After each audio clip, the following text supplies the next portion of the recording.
Ma'am, pieces like this usually aren't meant for browsing. The sales associate's smile was thin, almost decorative, as her eyes slowly scanned Aaliyah Carter from head to toe. She didn't bother lowering her voice. One manicured finger lightly tapped the glass display case, a subtle signal to her colleague across the room. Another employee leaned closer, whispering just loud enough for nearby customers to hear. They always say they're just looking. A short laugh followed. The store manager, a tall man in an expensive suit, stepped forward and positioned himself between Aaliyah and the diamond display, as though protecting something fragile. "That necklace is valued at $2.8 million, he said flatly. "We typically assist serious buyers in private viewing rooms." His eyes lingered for half a second too long. Behind them, a security guard subtly moved closer. Customers pretended not to stare. Phones began to rise. And then the accusation came quick, confident, and devastating. Moments later, a police officer tightened cold metal handcuffs around Aaliyah's wrists while someone muttered, "I knew it." But what no one realized was that the woman they were rushing to judge was the last person they should have underestimated. "Tell us where you're watching from and what time it is in your city." And if stories like this remind you how quickly assumptions can destroy truth, consider subscribing so you never miss what happens next. Chicago's Gold Coast district shimmered beneath the pale afternoon sun, its wide avenues lined with glass storefronts that reflected wealth in quiet, deliberate ways. Harrington and Company stood on the corner like a monument to exclusivity, its polished brass lettering catching light, its tall windows revealing carefully arranged displays of diamonds that seemed almost too perfect to belong to the ordinary world. Inside, the air carried the faint scent of white orchids and polished marble. Every detail had been designed to communicate a single message. This was a place where money spoke softly, but commanded everything. When Aaliyah Carter stepped through the revolving door at exactly 2:14 p.m., she did not look around in awe. She did not hesitate. She did not adjust her posture in the way many first-time visitors instinctively did. Instead, she walked forward with quiet precision, her movements calm, her gaze observant. At 34, Aaliyah possessed a presence that did not demand attention, yet somehow held it. Her dark brown skin carried a natural glow under the soft lighting. Her posture was straight, but not rigid, confident, but not performative. She wore a tailored charcoal blazer that fit as though designed for her alone, paired with a silk ivory blouse that caught the light with understated elegance. Her natural curls were styled neatly, framing a face defined by composure rather than expression. Minimal makeup revealed smooth skin and focused eyes that missed very little. A thin leather portfolio rested lightly in her left hand. It was the only item she carried. No large purse, no shopping bags, no visible symbols of excess wealth. Which ironically was exactly why the first sales associate barely acknowledged her presence. "Welcome to Harrington and Company," the young woman said automatically, her tone polite but distracted as she continued arranging a display of sapphire earrings. Her eyes flicked toward Aaliyah only briefly before returning to her task. In luxury, retail attention was rarely given freely. It was allocated, measured, calculated. Aaliyah did not seem offended by the cool reception. If anything, she appeared accustomed to it. She moved slowly past a case of emerald bracelets, pausing just long enough to observe the positioning of cameras embedded discreetly within the ceiling's architectural details. Her eyes reflected awareness, not curiosity. She understood rooms like this. Rooms where quiet transactions could shape entire industries. Rooms where influence could be exchanged with a single signature. And sometimes, rooms where secrets were hidden behind elegance. She stopped in front of the central display, There, beneath reinforced glass, illuminated by carefully angled lighting, rested a diamond necklace designed to command silence. Each stone had been cut to identical proportions, allowing light to pass through in perfect harmony. The center diamond alone was large enough to suggest generational wealth, the kind rarely discussed openly, but always recognized instantly. The small placard beside it read, "Whitefire Collection, 18-karat platinum. Setting ethically sourced diamonds, $2,800,000. Aaliyah studied the necklace for several seconds. Her expression did not change, but her breathing slowed slightly. Behind the counter, another employee leaned closer to her colleague. She didn't even ask the price, the woman whispered. "Doesn't matter," the other replied quietly. "People like that usually just want the experience." The words were soft, but not soft enough. Aaliyah heard them. She gave no visible reaction. Instead, she shifted her weight subtly, positioning herself at an angle that allowed her to see both the display and the mirrored reflection of the store behind her. Reflections often revealed more than direct observation. A middle-aged couple entered moments later, their conversation animated and relaxed. The man wore a tailored navy suit that signaled familiarity with places like Harrington and Company. His watch alone likely cost more than most annual salaries. Immediately, the sales associate's tone changed. "Welcome back, Mr. Davenport," she said warmly. Her smile widened naturally. Her posture opened. The contrast was subtle, but unmistakable. Within seconds, sparkling water was offered. Private viewing options mentioned. Assumptions made. Aaliyah remained standing quietly near the central display, her attention returning once more to the diamond necklace. Her fingers lightly brushed the edge of the glass, not touching, simply measuring distance. She appeared patient. But time mattered today. Every minute carried weight. Inside the slim leather portfolio rested documents that connected financial transactions across 3 states. Accounts that appeared unrelated at first glance. Transfers that seemed routine. Purchases that raised no alarms. Until someone like Aaliyah noticed the patterns hidden beneath surface normality. 3 years of investigation had led to this moment. 3 years of tracing shell corporations that existed only long enough to move assets invisibly. 3 years of quietly cooperating with federal investigators who believed a sophisticated diamond laundering network had embedded itself within legitimate luxury markets. Harrington and Company was not yet officially implicated, but irregularities had been flagged. Unusual inventory transfers, unverified sourcing documentation, high-value pieces appearing briefly before being reported as sold privately. The necklace before her matched a description included in sealed federal records. She needed confirmation. Nothing more. Nothing visible. Just confirmation. From the corner of the room, a tall man in a tailored gray suit observed her with growing interest. Daniel Harrington III did not often stand on the showroom floor, but today had already brought 2 unexpected appointment cancellations, and unexpected variables made him attentive. "Has she been helped?" he asked quietly. "Not yet," the associate replied. "Should I?" "I'll handle it." His voice was controlled, professional, but calculated. He approached slowly, careful not to appear hurried.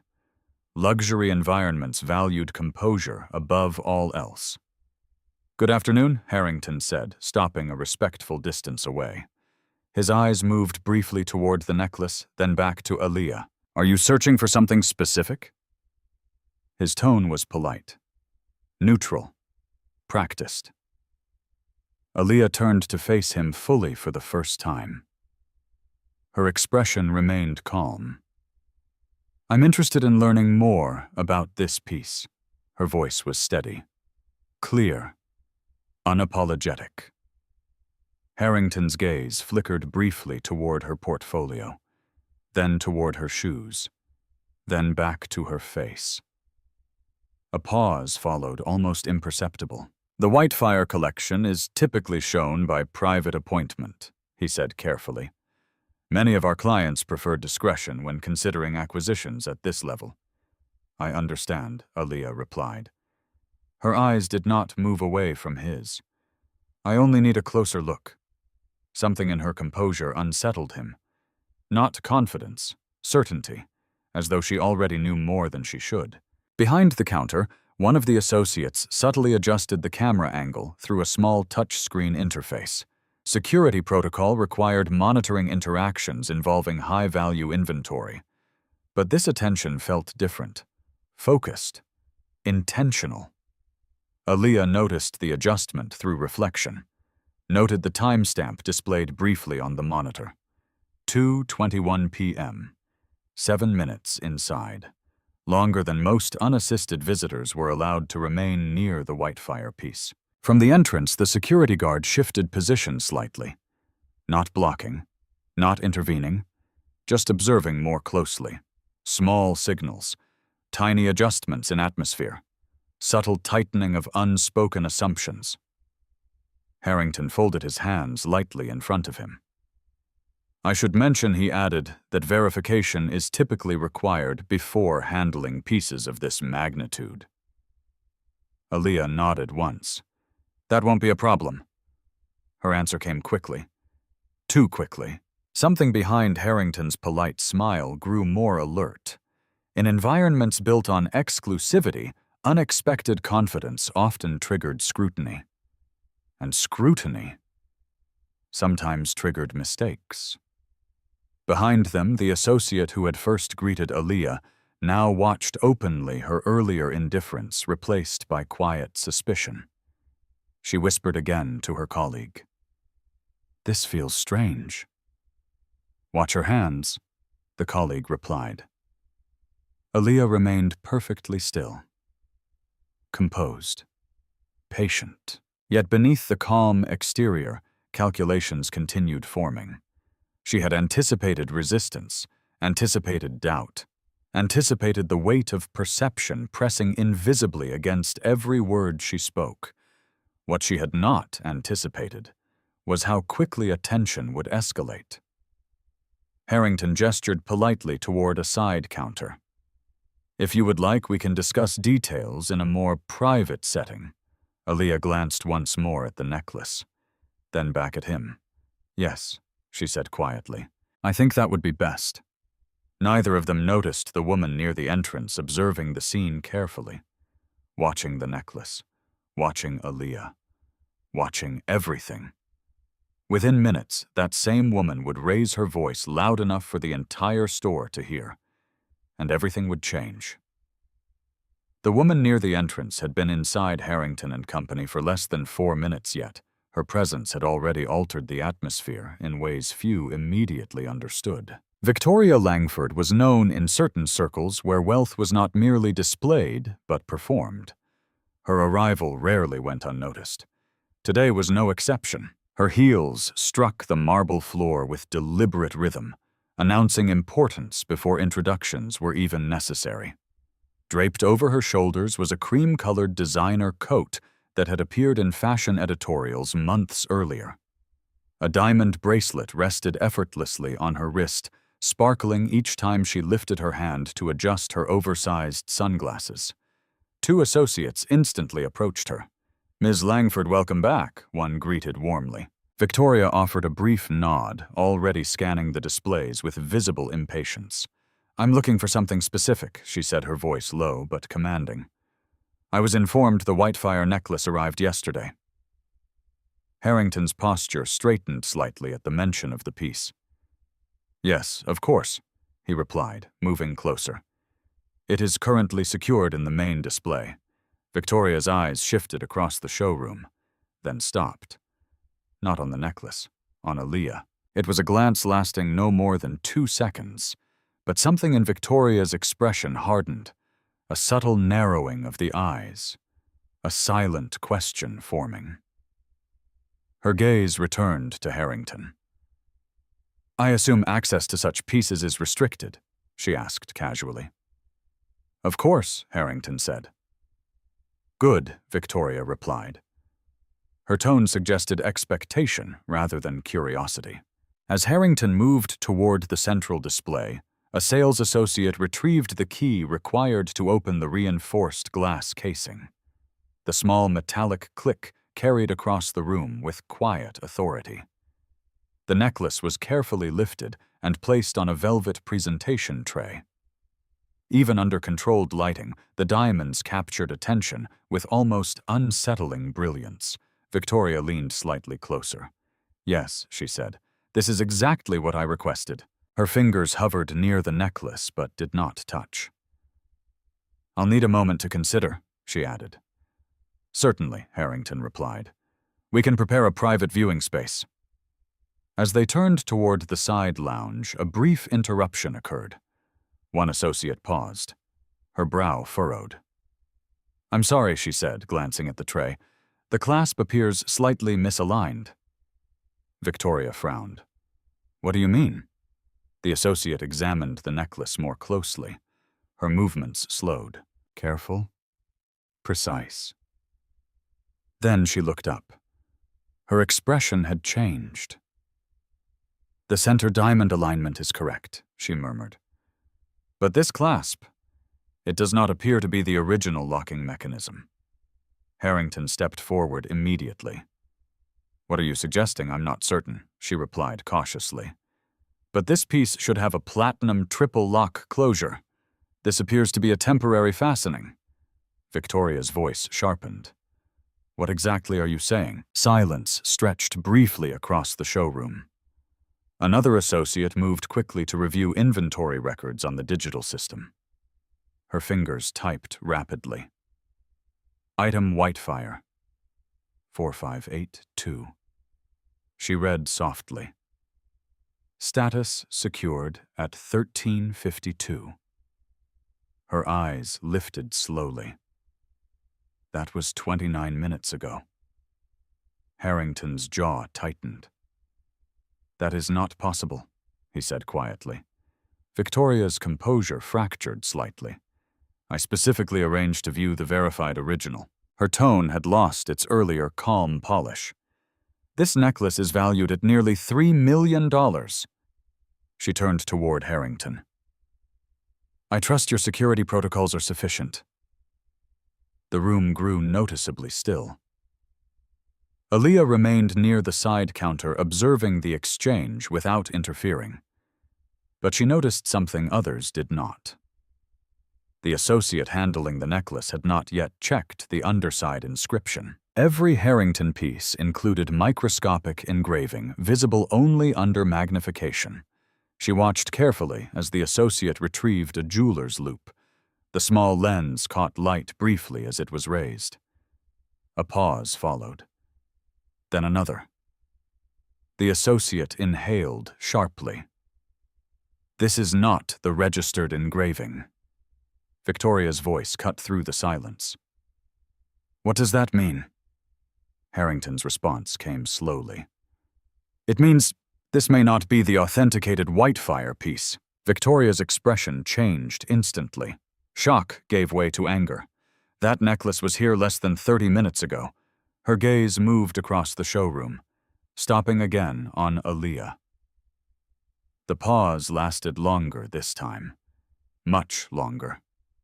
The associate who had earlier whispered now stepped forward, her voice low but urgent. She was standing closest to the display.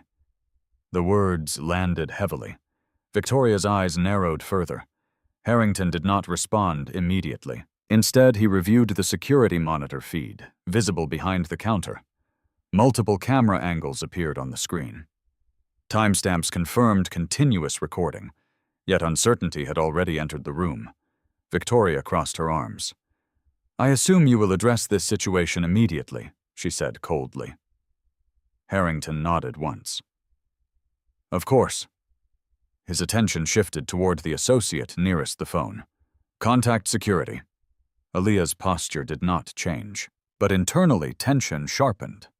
Something was unfolding faster than anticipated. Security personnel approached within seconds, alerted by the store's internal communication system. A tall guard positioned himself near the central display. "Is there an issue?" he asked. Harrington kept his voice measured. "There appears to be a discrepancy involving the Whitefire piece." Victoria spoke before he could continue. "The original necklace has been replaced." Her eyes moved deliberately toward Aaliyah. And she was the only unfamiliar individual positioned near the display during that window. The implication required no elaboration. The associate nodded slightly, reinforcing the suggestion. "We observed her standing here for several minutes," she added. Aaliyah met Harrington's gaze calmly. "If there is a concern," she said evenly, "review the footage carefully before drawing conclusions." Her tone remained composed, but Victoria's patience had already thinned. "I expect decisive action," she said sharply. "This is not a minor oversight." Harrington hesitated. Protocol required verification before escalation. Yet the presence of a high-profile client complicated matters. Reputation carried weight. Perception carried consequences. He nodded once more. "Call the police." The words felt heavier than intended. The associate complied immediately. Within moments, the store's carefully controlled environment shifted. Customers whispered quietly. Phones discreetly lifted. Assumptions formed rapidly. Aaliyah remained still aware that premature resistance could worsen the situation. But internally, calculations accelerated. The timeline did not align with the documented transfer logs she had reviewed earlier that morning. If the necklace had indeed been replaced, the implications extended far beyond a simple theft. It suggested internal access, internal coordination, internal risk. Victoria stepped slightly closer. Her voice lowered, but remained sharp. "I trust this matter will be resolved quickly." Harrington nodded. "It will." From the corner of the showroom, faint sirens became audible, growing louder, approaching faster than expected. Aaliyah exhaled slowly. Events were now unfolding beyond controlled parameters. And somewhere within the system she had been quietly helping investigate for 3 years, someone had just made a very dangerous mistake. The sound of police sirens approaching along Oak Street did not match the elegance of Harrington and Company. It shattered it. Inside the showroom, the polished calm that defined luxury retail had already begun to fracture under the pressure of suspicion. Conversations fell into uneasy murmurs. Customers who moments ago admired gemstones now pretended to study display cases while quietly recording video with their phones. The glass doors opened with a mechanical whisper.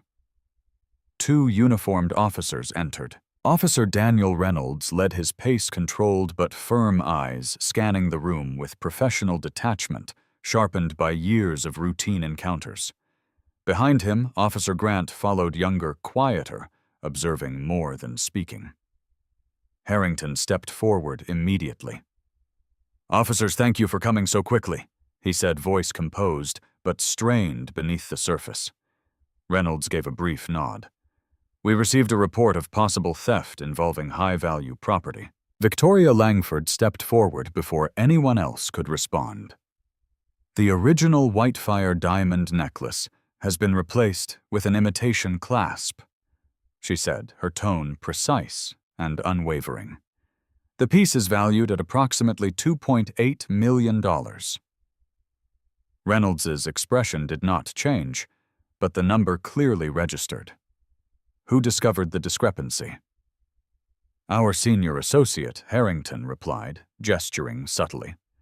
Reynolds turned toward the central display. "And who was in proximity to the item prior to the discovery?"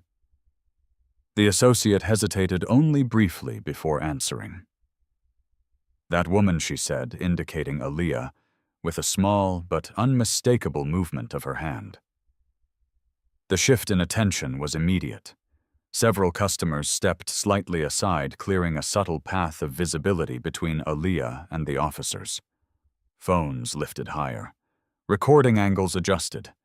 The unspoken assumption moved through the room like static electricity. Reynolds approached, calmly stopping a respectful distance away.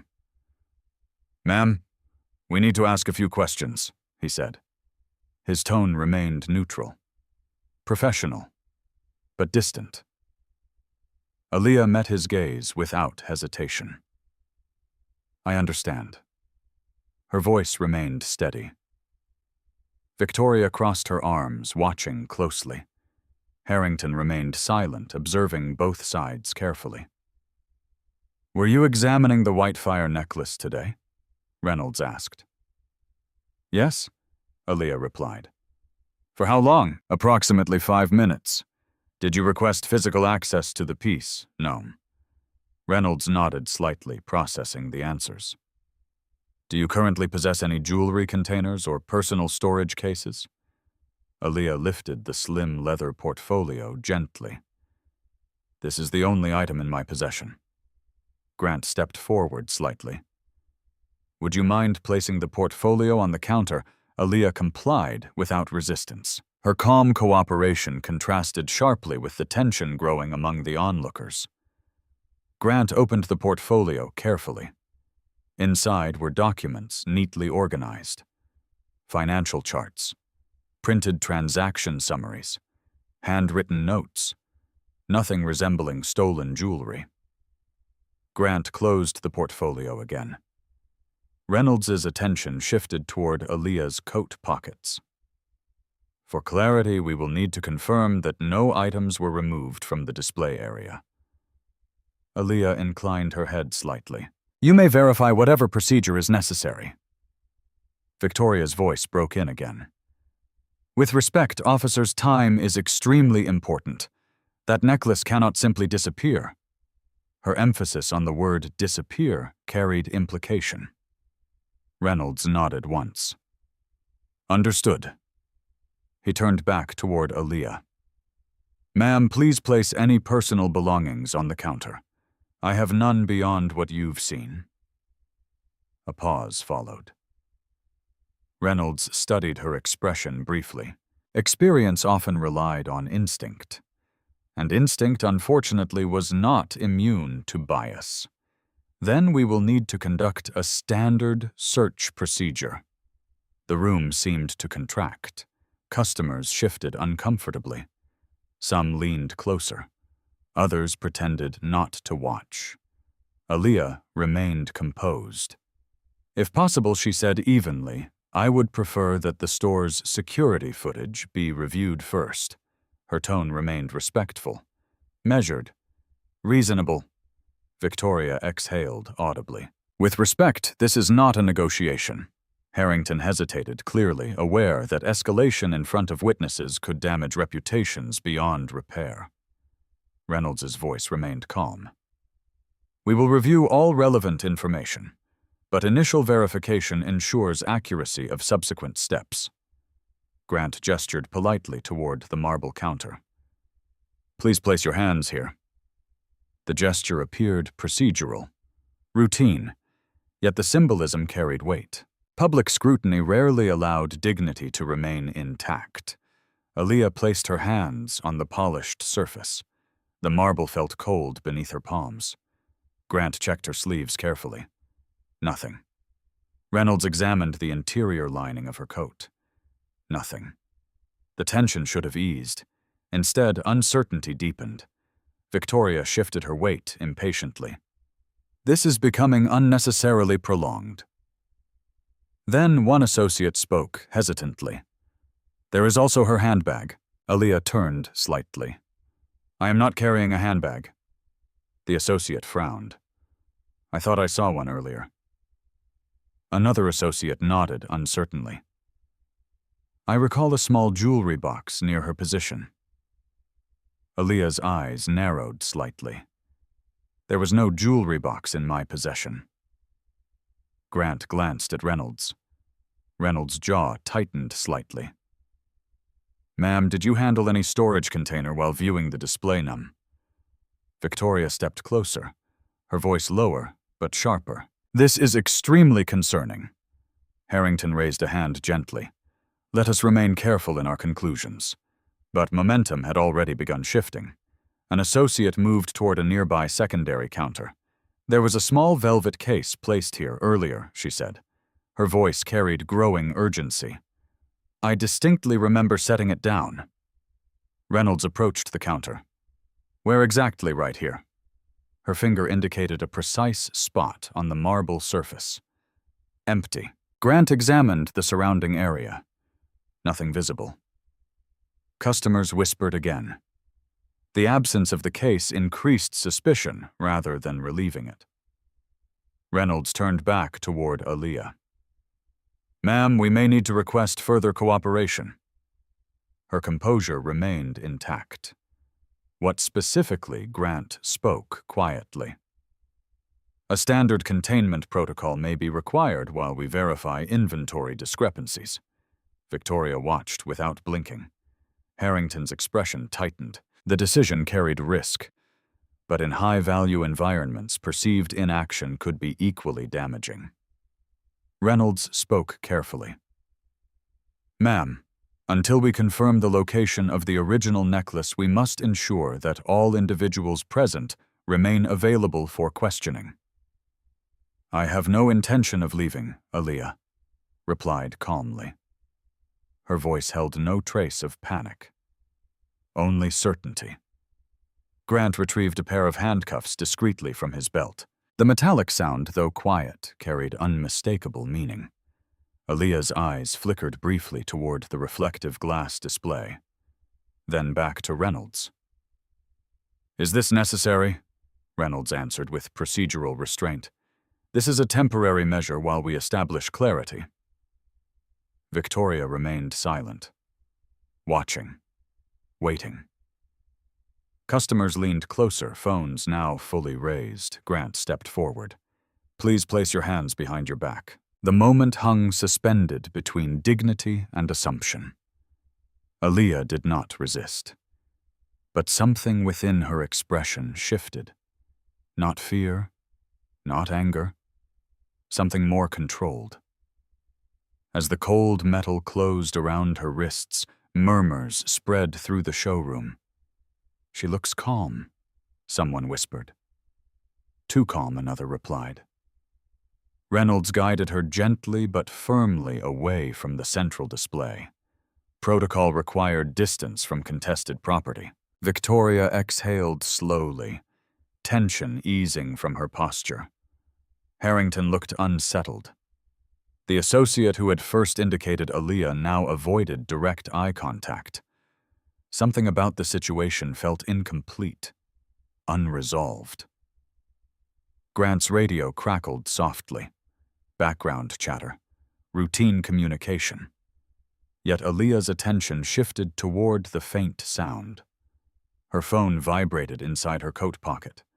Once, twice, 3 times. Persistent, urgent. Reynolds noticed. "You may silence your device," he said. Aaliyah did not move immediately. The vibration stopped, then resumed again seconds later. Someone was trying very hard to reach her, and whoever it was, clearly did not yet know she was already in handcuffs.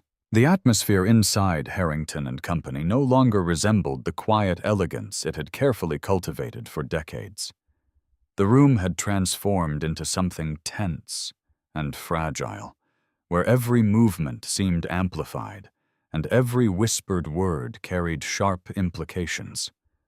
Aaliyah Carter stood near the marble counter, her hands restrained behind her back, the cold metal of the handcuffs pressing lightly against her wrists. She did not struggle.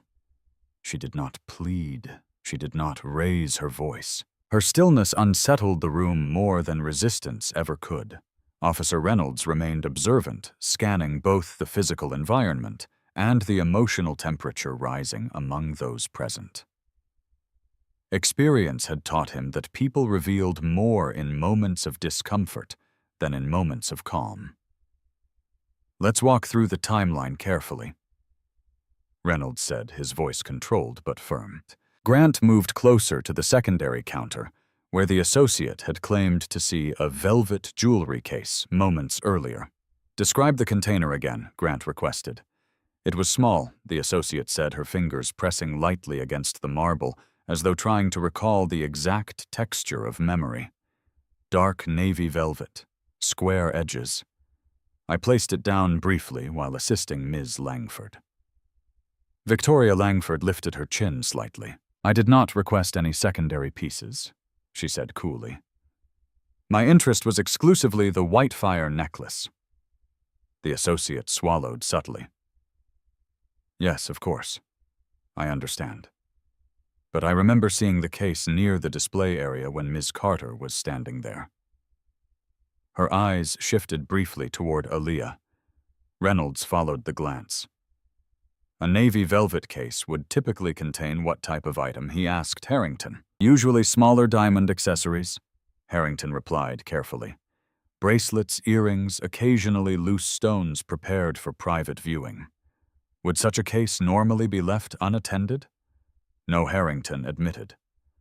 Grant examined the counter surface carefully, searching for impressions or markings left behind by the missing object. "Any surveillance coverage of this position?" he asked. "Yes," Harrington replied quickly.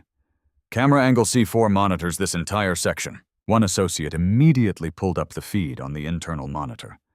Timestamps scrolled backward. 2:16 p.m., 2:17 p.m., 2:18 p.m.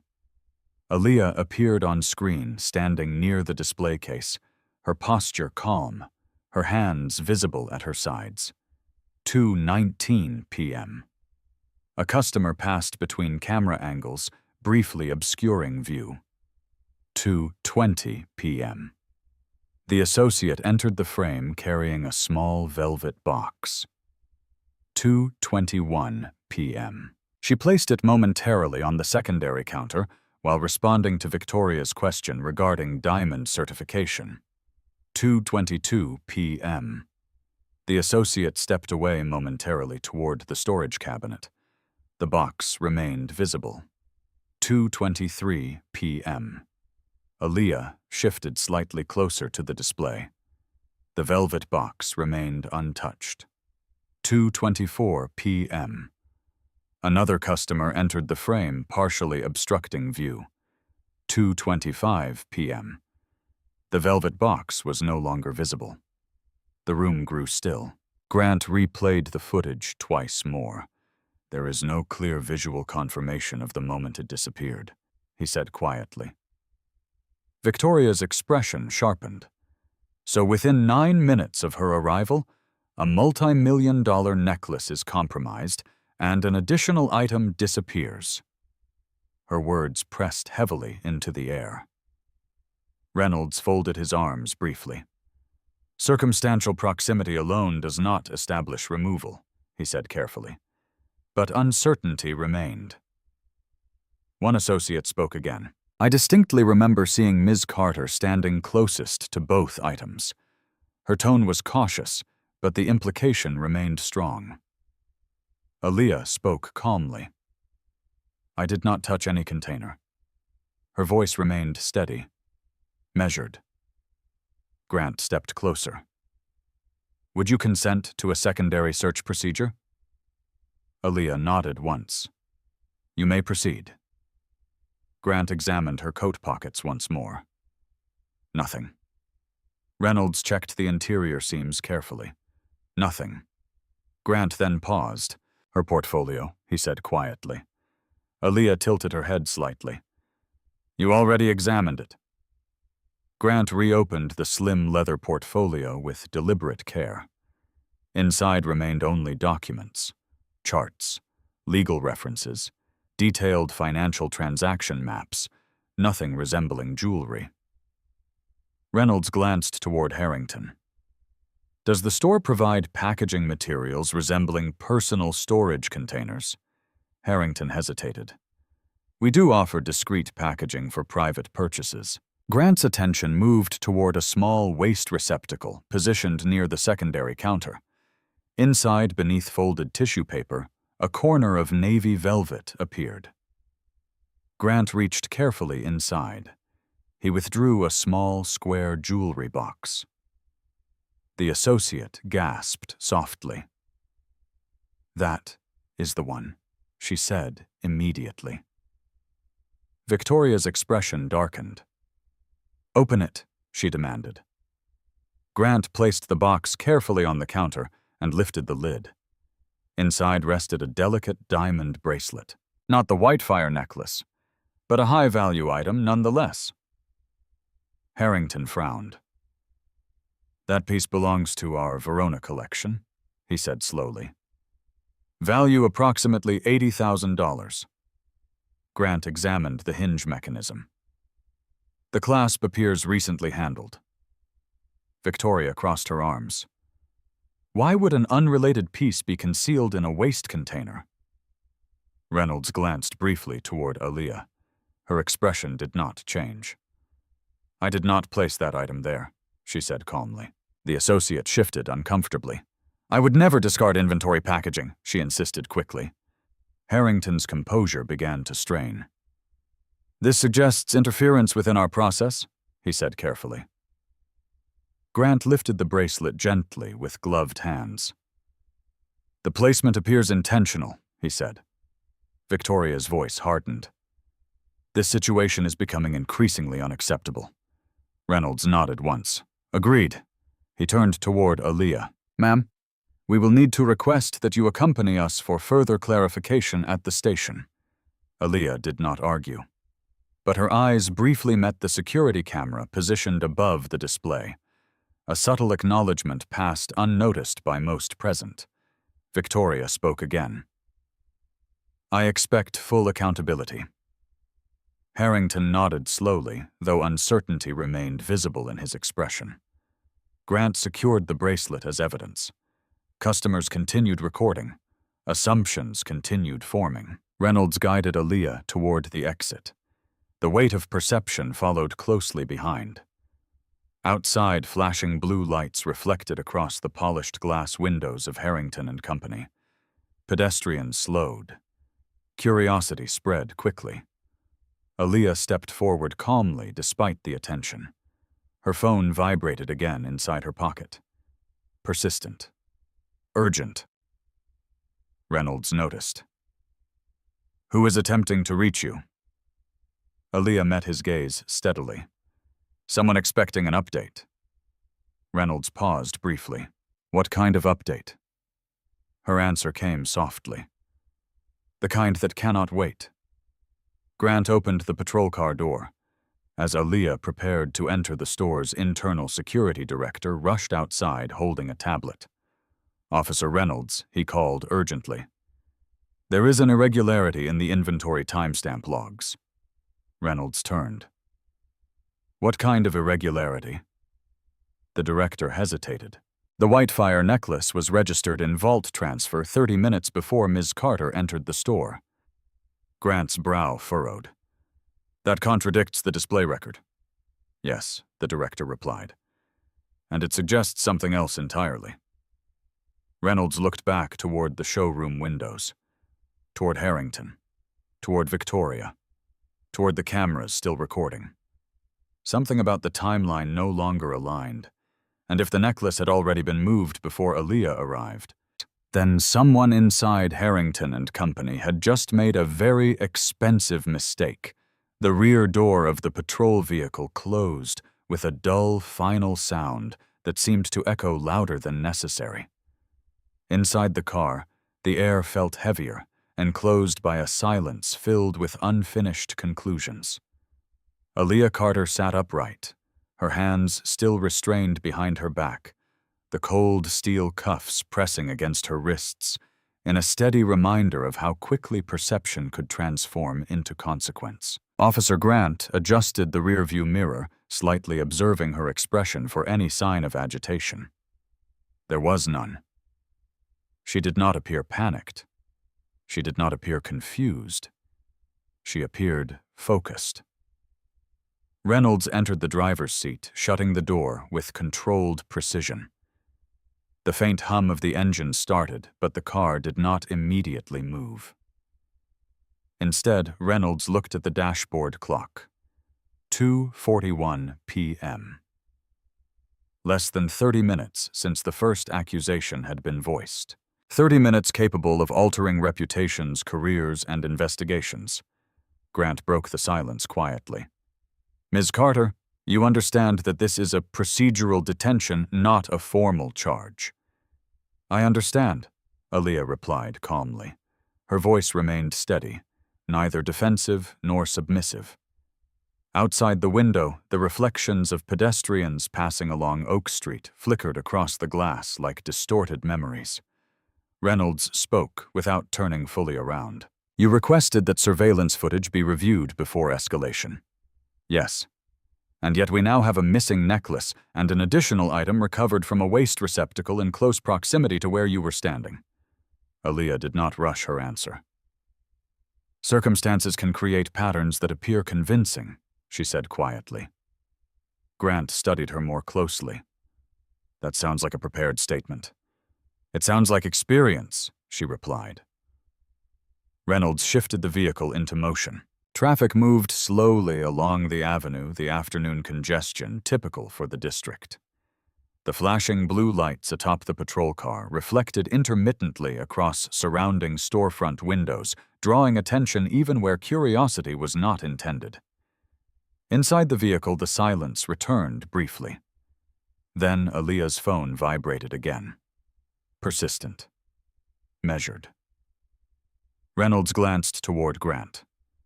Retrieve the device. Grant carefully reached into the coat pocket, removing the phone. The screen displayed multiple missed calls from a single contact. No name, only initials. M.D. Grant raised an eyebrow. Expecting an important conversation, Aaliyah met his gaze calmly. Yes. Grant hesitated. Reynolds spoke quietly. You may answer on speaker. Grant pressed accept. A calm but urgent voice filled the confined space. Aaliyah, where are you? The tone carried familiarity. Professional urgency. I am currently unavailable, Aaliyah said carefully. A pause followed. Then the voice spoke again, lower now. You missed the scheduled check-in. We initiated trace protocol. Grant exchanged a brief glance with Reynolds. The terminology sounded unusual. I encountered an unexpected delay, Aaliyah replied. The voice did not respond immediately. Then came a question. Are you secure? Reynolds leaned slightly closer to the radio console, listening. Aaliyah answered deliberately. I am currently in transit with local law enforcement. Silence. Then a quiet exhale. Understood, the voice said. Grant spoke. Sir, please identify yourself. Another pause. Then calm authority entered the tone. This is Michael Davenport, Department of Justice Liaison. Grant's posture shifted subtly. Reynolds slowed the vehicle slightly. What is the nature of your relationship to Ms. Carter? Reynolds asked carefully. The answer came without hesitation. She is operating under federal protection status connected to an active financial investigation. Silence filled the patrol car. Reynolds processed the statement carefully. Sir, we have no record of that designation. You would not, Davenport replied. The clearance level is restricted. Grant tightened his grip slightly on the phone. Then why is she currently under suspicion for theft of high-value property? Another pause. Then a carefully measured response. Because someone moved faster than they should have. Reynolds pulled the vehicle toward the curb. Traffic continued around them. The sound of distant horns blurred into background noise. Reynolds spoke again. If Ms. Carter possesses protected status, why were we not informed prior to engagement? Operational discretion, Davenport said calmly. Her presence at Harrington and County was not intended to trigger intervention. Grant glanced toward Aaliyah. Her expression remained controlled. "You are saying she was at the store in an official capacity?" Grant asked. "Yes." "What was the purpose of her visit?" "I cannot disclose full operational scope," Davenport replied. "But the Whitefire necklace is connected to an evidentiary chain under federal review." Reynolds's jaw tightened slightly. "Then we may currently be interfering with an active investigation." "That is correct," Davenport said evenly. Grant exhaled slowly. Reynolds spoke again. "Why did she not disclose this information immediately?" "Because premature disclosure compromises multi-agency coordination." The answer settled heavily inside the vehicle. Grant returned the phone carefully. "Is there an immediate directive?" Reynolds asked. "Yes," Davenport replied. "Transport Ms. Carter to the precinct, but do not process charges. Federal agents are already en route." Reynolds nodded once, though Davenport could not see the gesture. "Understood." The call ended. The silence that followed felt different from before. More deliberate. Grant finally spoke. "You could have told us." Aaliyah's response remained calm.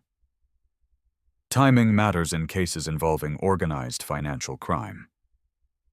Grant leaned back slightly. "So the necklace may be part of a larger network," she replied. Reynolds returned the vehicle to traffic flow. His voice remained controlled. "If the necklace was removed before your arrival as the timestamp suggests, then someone inside that store anticipated scrutiny," Aaliyah said quietly. Grant considered the implication. "Meaning internal coordination?" "Yes." Reynolds focused on the road ahead. "And now that internal coordination knows law enforcement has become involved." Aaliyah's eyes moved briefly toward the passing skyline, which accelerates risk. Grant spoke more cautiously now. "You understand the position this places us in?" "I do." Reynolds exhaled slowly. "Federal agents will clarify jurisdiction upon arrival." Aaliyah nodded slightly. Outside, the city continued its rhythm. Unaware that within one patrol car, a local misunderstanding had just intersected with a federal investigation involving millions of dollars in untraceable assets. Grant finally asked the question forming in both officers' minds. "Ms. Carter, exactly how valuable is the information connected to that necklace?" Her answer came quietly. "Enough to dismantle a network that has operated undetected for nearly a decade." Reynolds tightened his grip slightly on the steering wheel. "And now those involved know attention has shifted toward them." "Yes." Grant spoke carefully. "So the mistake made inside that store?" Aaliyah finished the thought. "May force them to act sooner than planned." The patrol car turned toward the precinct entrance. Inside, routine activity continued, unaware of the significance approaching. And somewhere across the city, someone who believed their operation remained invisible had just been given reason to panic. The precinct building stood in sharp contrast to the polished elegance of Harrington and Company.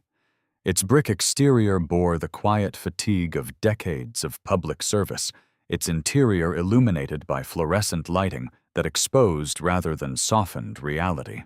As Officer Reynolds guided Aaliyah Carter through the double-glass doors at exactly 3:02 p.m., conversations slowed just slightly. It was not unusual for officers to escort detainees inside, yet something about Aaliyah's composure drew attention. She did not look disoriented. She did not appear ashamed.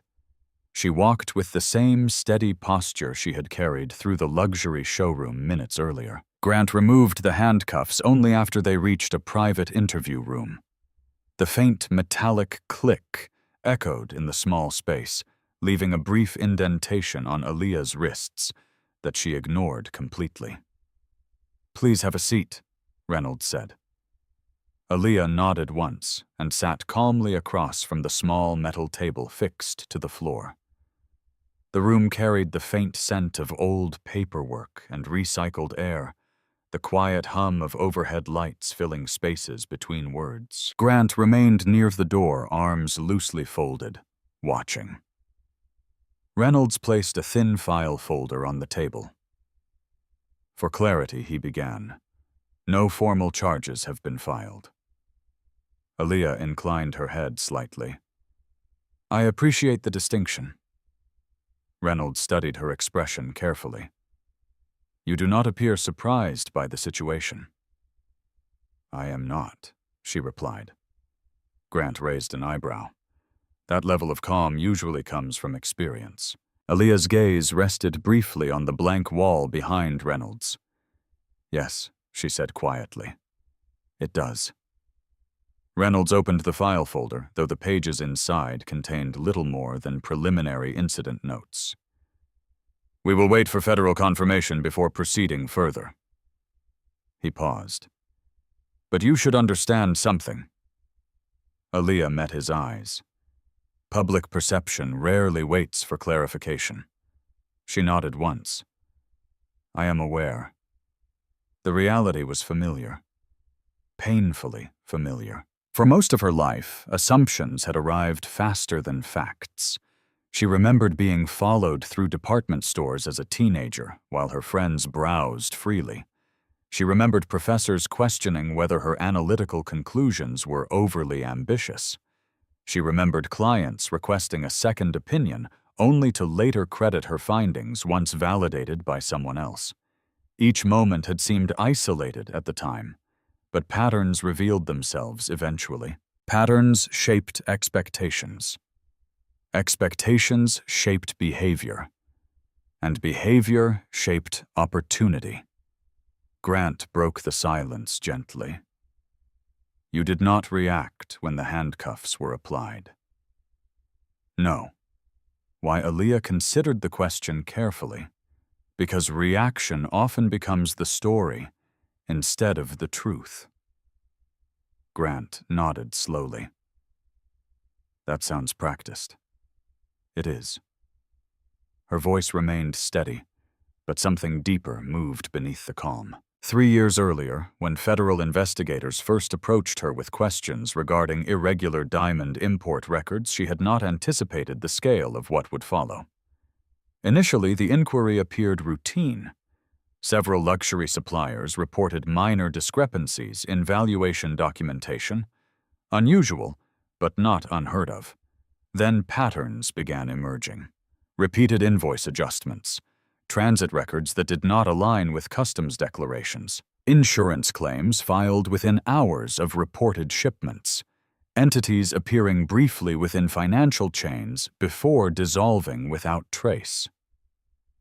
At first glance, the irregularities appeared administrative, clerical, minor, but when viewed collectively, they revealed design, intent, structure, a network capable of laundering high-value assets through legitimate luxury markets without immediate detection. Aaliyah's expertise in forensic financial analysis allowed her to recognize subtle connections hidden beneath layers of legal complexity. Her reports eventually reached the Department of Justice. Then the FBI, then multi-agency coordination. Her role expanded gradually, quietly, confidentially. She did not carry a badge. She did not testify publicly. She did not reveal her involvement to colleagues. Her protection status existed precisely because visibility could compromise operational progress. And now, visibility had found her anyway. Grant leaned slightly against the wall. So the necklace is evidence. Yes. And Harrington and Company, possibly connected. Reynolds exhaled slowly. If internal coordination exists, then someone inside that store may already suspect investigation.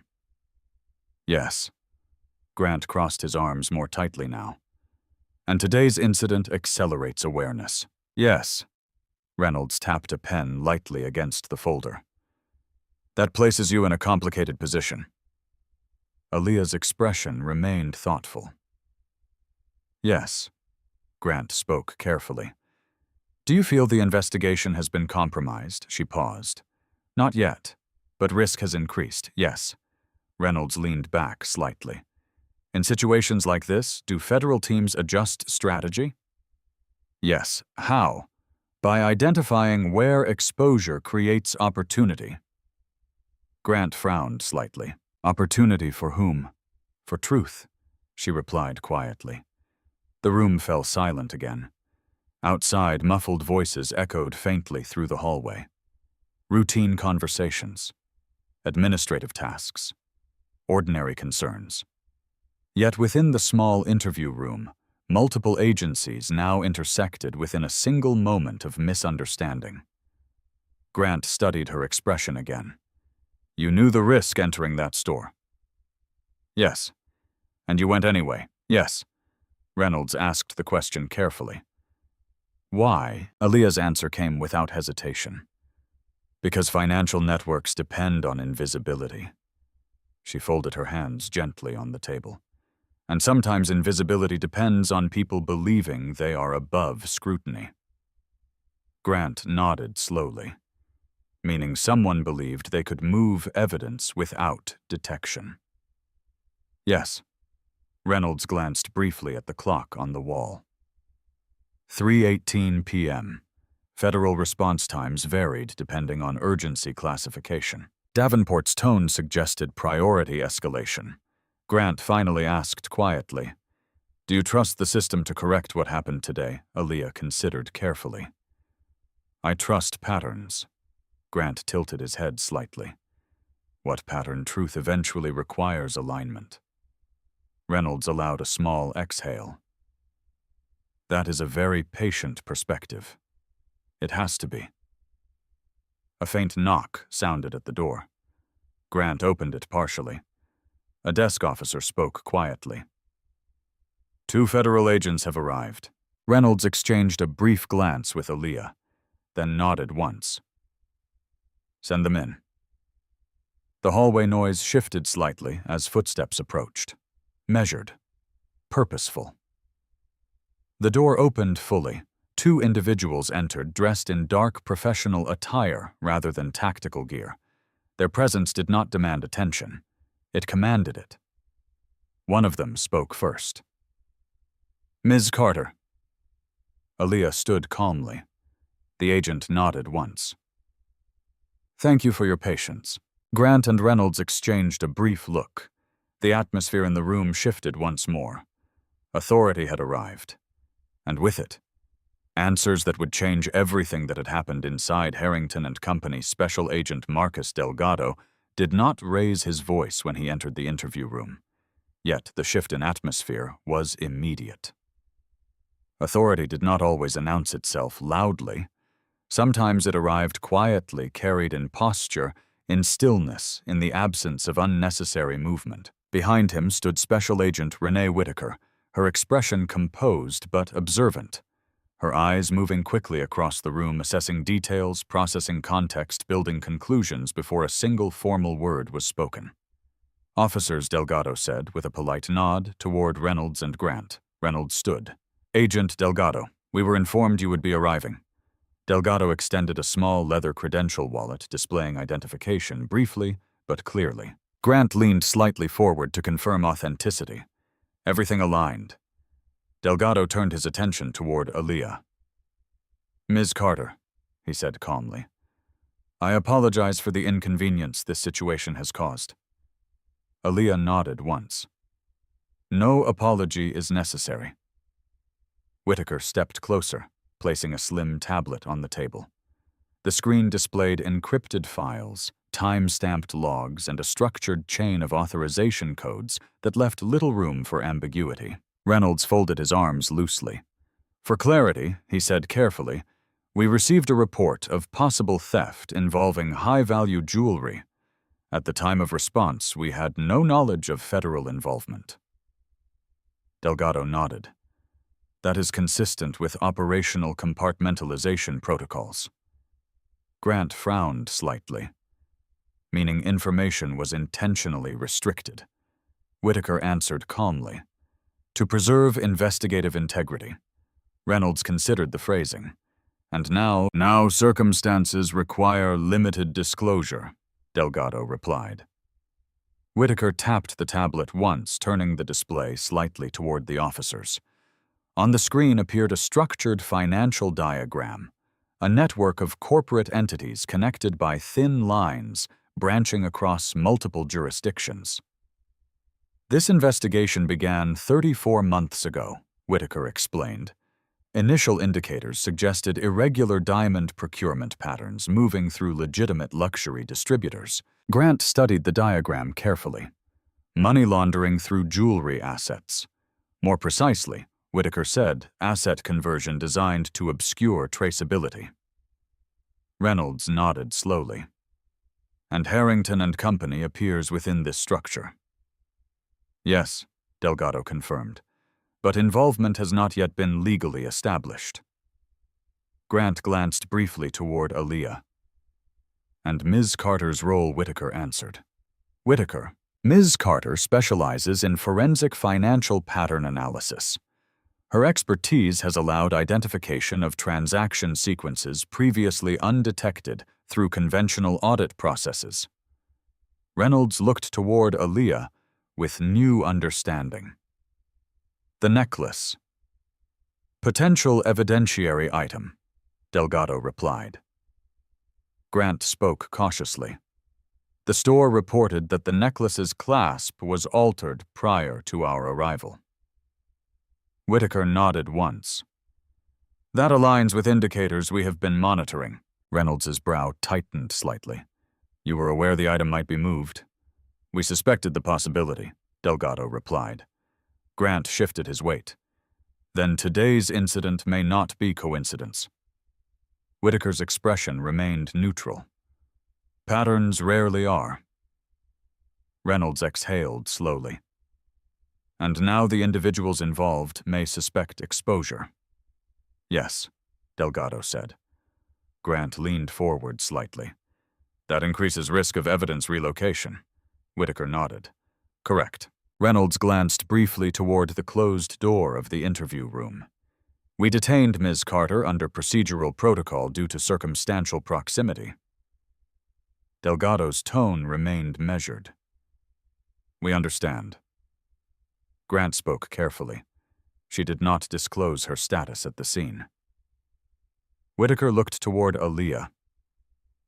That was appropriate. Reynolds raised an eyebrow. Appropriate, yes, Whitaker replied calmly. Premature disclosure could have alerted internal actors. Grant crossed his arms. Instead, local law enforcement unintentionally accelerated awareness. Delgado nodded once, which presents both complication and opportunity. Reynolds tilted his head slightly. How so? Whitaker tapped the tablet again, revealing a timestamp comparison. The necklace was removed from secure vault inventory 30 minutes before Ms. Carter entered the showroom. Grant nodded slowly. We were informed of that irregularity by the store's security director. Whitaker zoomed in on the timestamp. However, transfer authorization appears digitally validated by an internal credentials account. Reynolds leaned closer, meaning someone within Harrington and Company executed the movement. Yes, Delgado said. Grant considered the implication carefully. If internal personnel moved the necklace prior to Ms. Carter's arrival, then the theft accusation may serve as misdirection. Whitaker nodded once. That is one working theory. Reynolds spoke thoughtfully. The additional bracelet discovered in the waste container may also represent staged confusion. Correct, Whitaker replied. Grant looked toward Aaliyah again, so the assumption of guilt was anticipated. Aaliyah spoke quietly. Patterns often rely on predictability. Reynolds exhaled slowly. And predictability includes bias. No one disagreed. Whitaker continued. 3 shell corporations connected to diamond resale transactions were dissolved within 48 hours of Ms. Carter's scheduled visit. Grant frowned. That suggests information leakage. Yes, Delgado said. Or internal suspicion. Reynolds leaned back slightly. And now those responsible may attempt asset relocation before federal seizure authorization finalizes. Whitaker nodded. Which is why timing has become critical, Grant asked carefully. What is required from us? Delgado answered calmly. Cooperation. Reynolds gave a short nod. That is already understood. Whitaker retrieved a digital file. We will require access to all incident documentation, body camera footage, and chain of custody records associated with the bracelet recovered at Harrington and Company. Grant agreed immediately. Those can be provided. Delgado turned toward Aaliyah. Are you prepared to proceed? Her answer came without hesitation. Yes. Reynolds studied her expression. You intend to return to the store? Whitaker answered. Not immediately, Grant asked. Then what is the next step? Delgado paused briefly.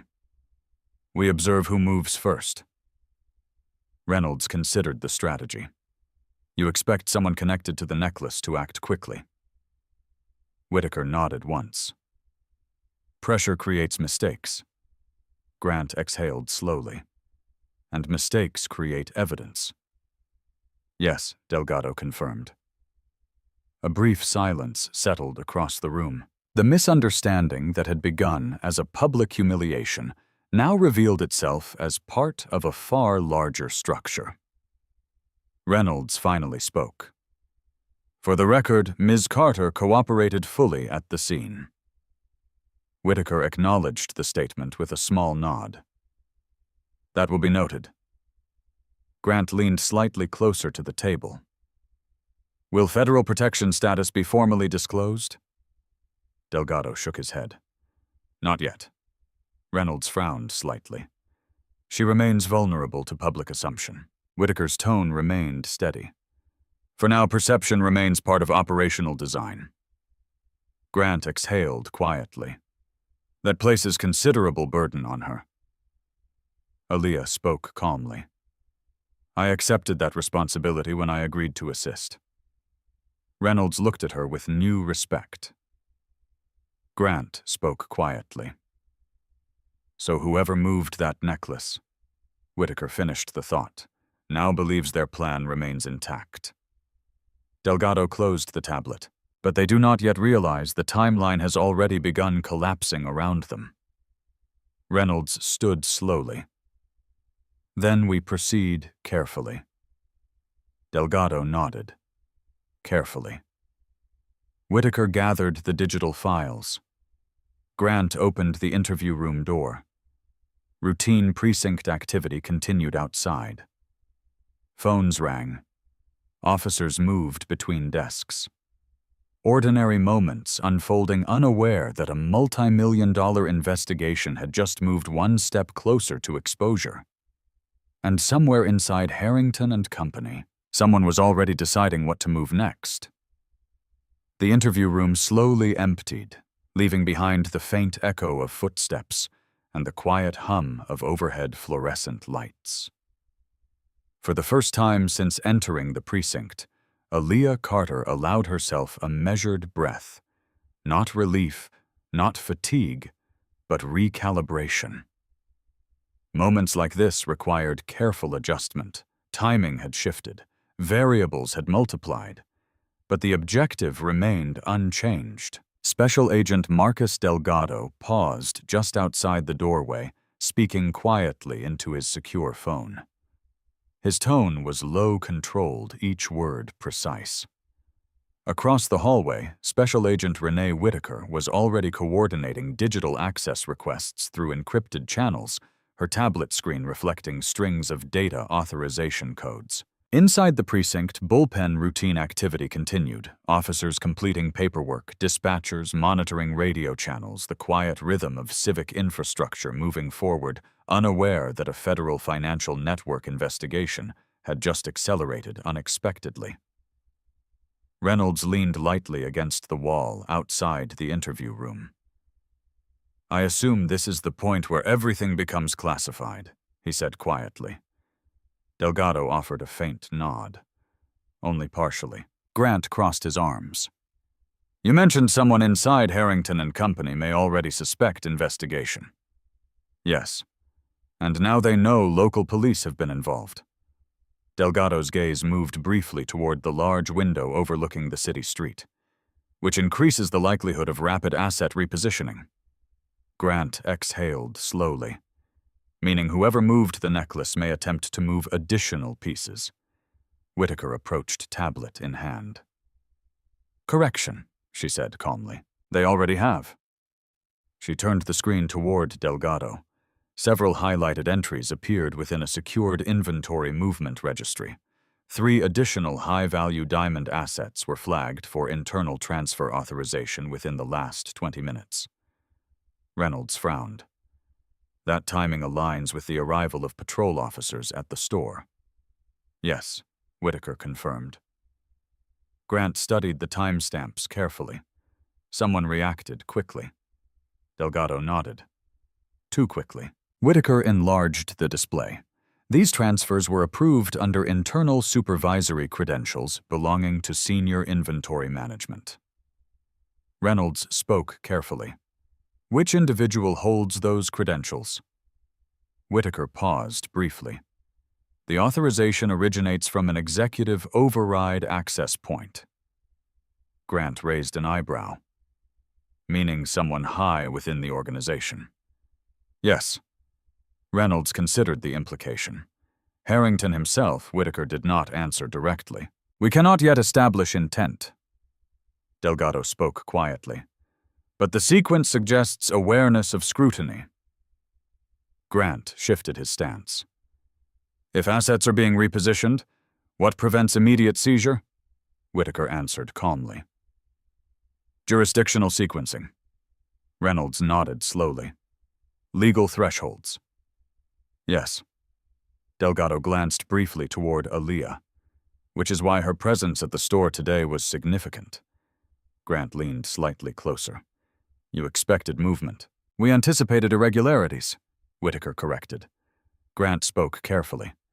"And instead you received accelerated confirmation." "Yes." Aaliyah stood quietly near the doorway, observing the conversation without interruption. Her role rarely required dramatic gestures. Her value came from interpretation, pattern recognition.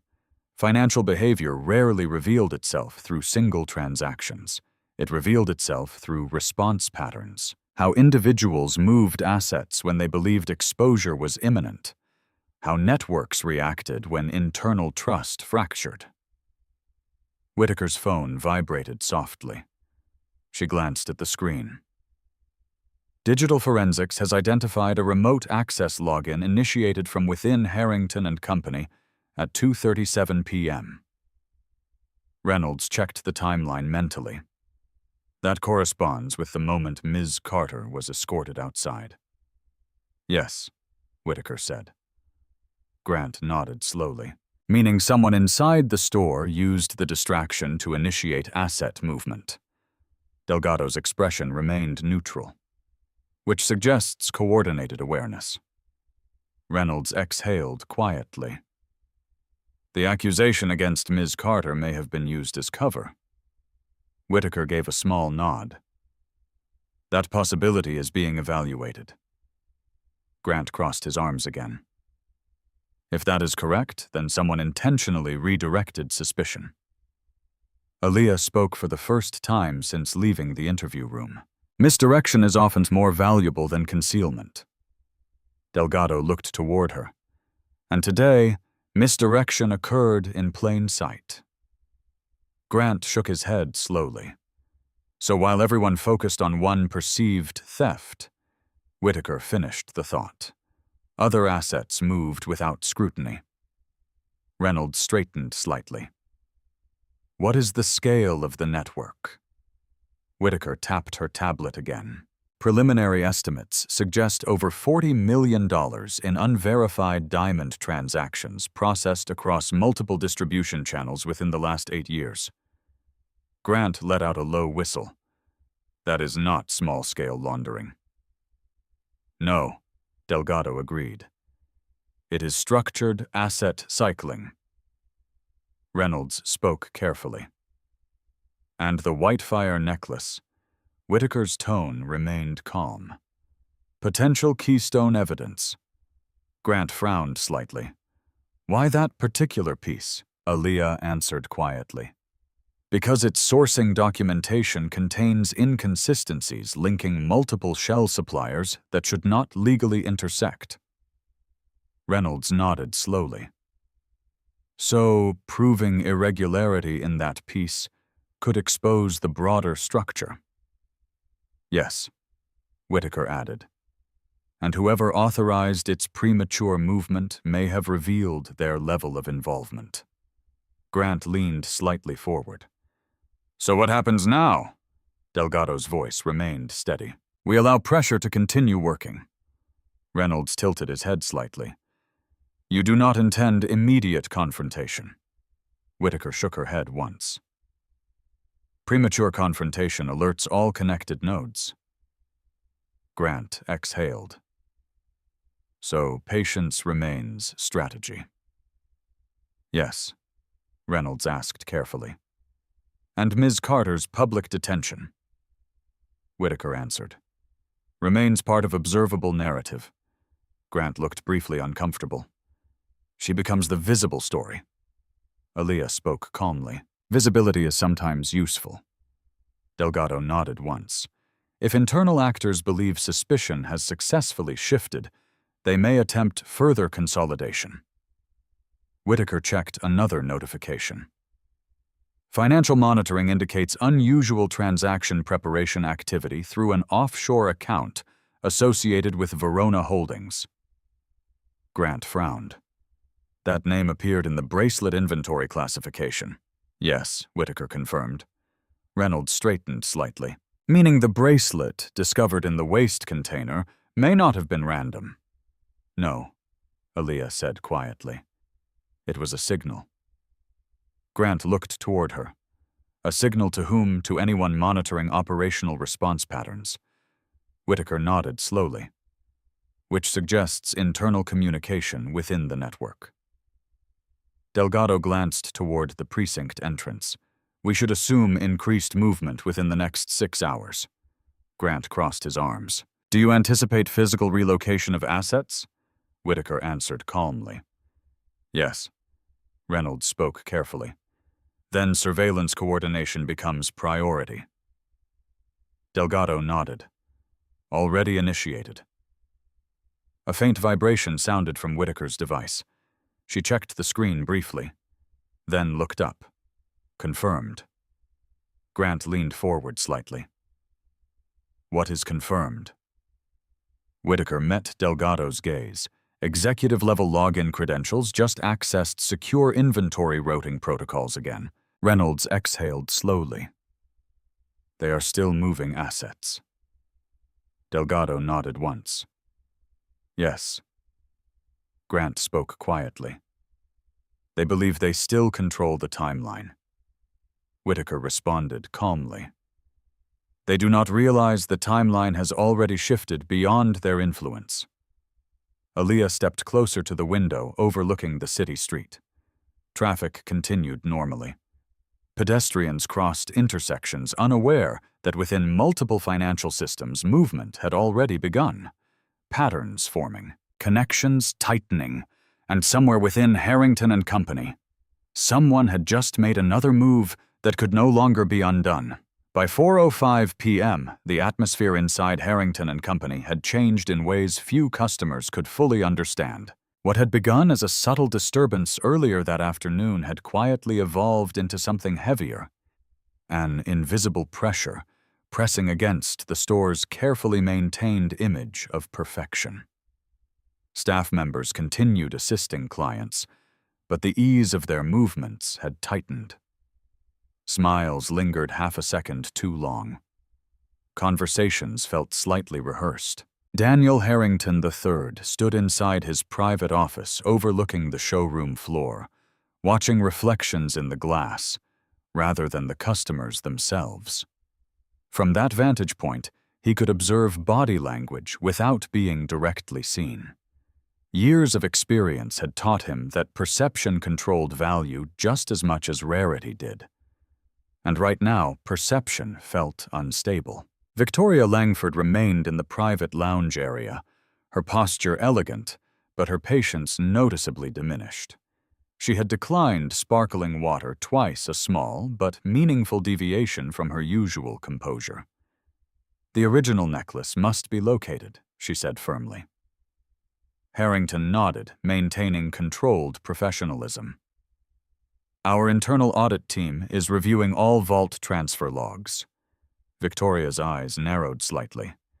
"I trust your internal team understands the urgency." "They do."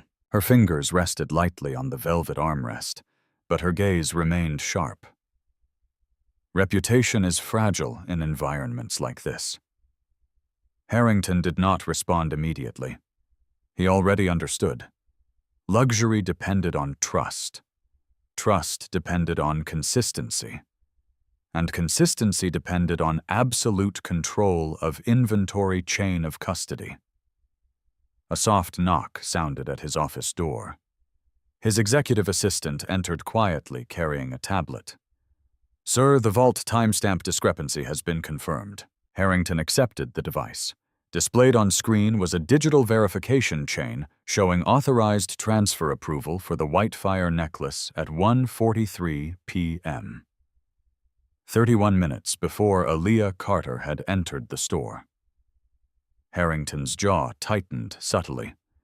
"Who authorized the transfer?" he asked. The assistant hesitated briefly. The authorization was issued through executive override credentials. Silence filled the office. Harrington lowered the tablet slowly. "Executive override requires biometric confirmation." "Yes." "Then who accessed the vault?" The assistant swallowed carefully. "The credentials correspond to your executive clearance." Harrington's eyes lifted sharply. "That is not possible. The biometric confirmation appears valid." Victoria's voice cut in from across the room. "You are suggesting someone used your credentials?" Harrington remained very still. "Executive override is restricted to 3 individuals, and you are one of them," Victoria replied calmly. Harrington nodded once. "Yes." "Then either your system has been compromised," she said carefully, "or someone inside your organization has gained access at a level that should not exist." Harrington stood slowly, moving toward the large digital inventory monitor mounted on the wall. "Display authentication log sequence," he instructed. The assistant complied. Rows of encrypted entries appeared. Timestamp, credential ID, authorization layer, vault sector designation. Each line represented movement within a structure designed to eliminate uncertainty.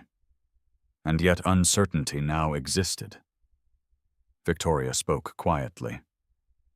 "If the necklace was removed before the public incident occurred, then the accusation directed toward Ms. Carter may have served as distraction." Harrington finished. The realization settled heavily. The knock at the door came again, sharper this time. Another staff member entered, visibly unsettled.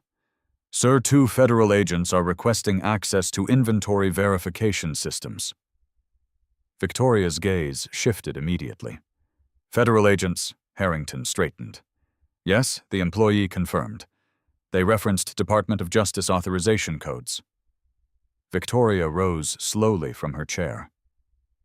"This situation has escalated significantly." Harrington nodded once. "Show them in." Moments later, Special Agent Marcus Delgado and Special Agent Renee Whitaker entered the office. Their presence did not disrupt the room. It redefined it. Delgado spoke calmly. "Mr. Harrington, thank you for your cooperation." Harrington inclined his head slightly. "Agent Delgado." Whitaker placed a secure authorization document on the table. We are conducting a federal financial investigation involving diamond asset movement through legitimate luxury distribution channels. Victoria crossed her arms. And this relates to the Whitefire necklace. Whitaker met her gaze evenly. Yes, Harrington spoke carefully. We have identified irregularities in vault transfer authentication logs. Delgado nodded. That aligns with investigative expectations. Victoria's composure sharpened. You were expecting irregularities, Whitaker answered calmly. We anticipated indicators of structural asset cycling. Harrington frowned slightly. You are suggesting our internal inventory systems are being exploited. Delgado's voice remained measured. We are suggesting that certain transactions within your supply chain may connect to a broader pattern under federal review. Victoria exhaled slowly. Then the accusation earlier today, Whitaker spoke directly, was premature. Harrington nodded once. Yes. Victoria's expression shifted slightly. Then the woman detained earlier, Delgado confirmed. Ms. Aaliyah Carter is operating under federal protection status. The words landed heavily. Victoria's composure faltered almost imperceptibly, and she was accused publicly of theft. Whitaker nodded once. Yes. Harrington's posture stiffened. If internal credential misuse has occurred, then someone inside our organization has attempted to manipulate inventory movement. Delgado nodded. That is consistent with observed transaction patterns. Victoria spoke carefully. You believe this necklace is connected to a criminal network, Whitaker answered. Yes, Harrington asked quietly. And the bracelet discovered in the waste container, Whitaker met his gaze. Likely a secondary diversion. Victoria shook her head slightly. This is extraordinary. Delgado's voice remained calm. The network under investigation has operated quietly for several years. Harrington folded his hands. You believe individuals within my organization are involved. Whitaker answered carefully. We believe unauthorized credential use indicates internal access. Victoria spoke more quietly now, and whoever initiated the transfer likely believed suspicion would fall elsewhere. Delgado nodded once. Yes. Harrington looked toward the inventory display again. If someone has compromised executive credentials, we must immediately identify how. Whitaker stepped closer to the monitor. We will require full system access logs for the previous 90 days. Harrington nodded. You will have them. Victoria spoke slowly. And Ms. Carter Delgado answered. She is no longer under suspicion.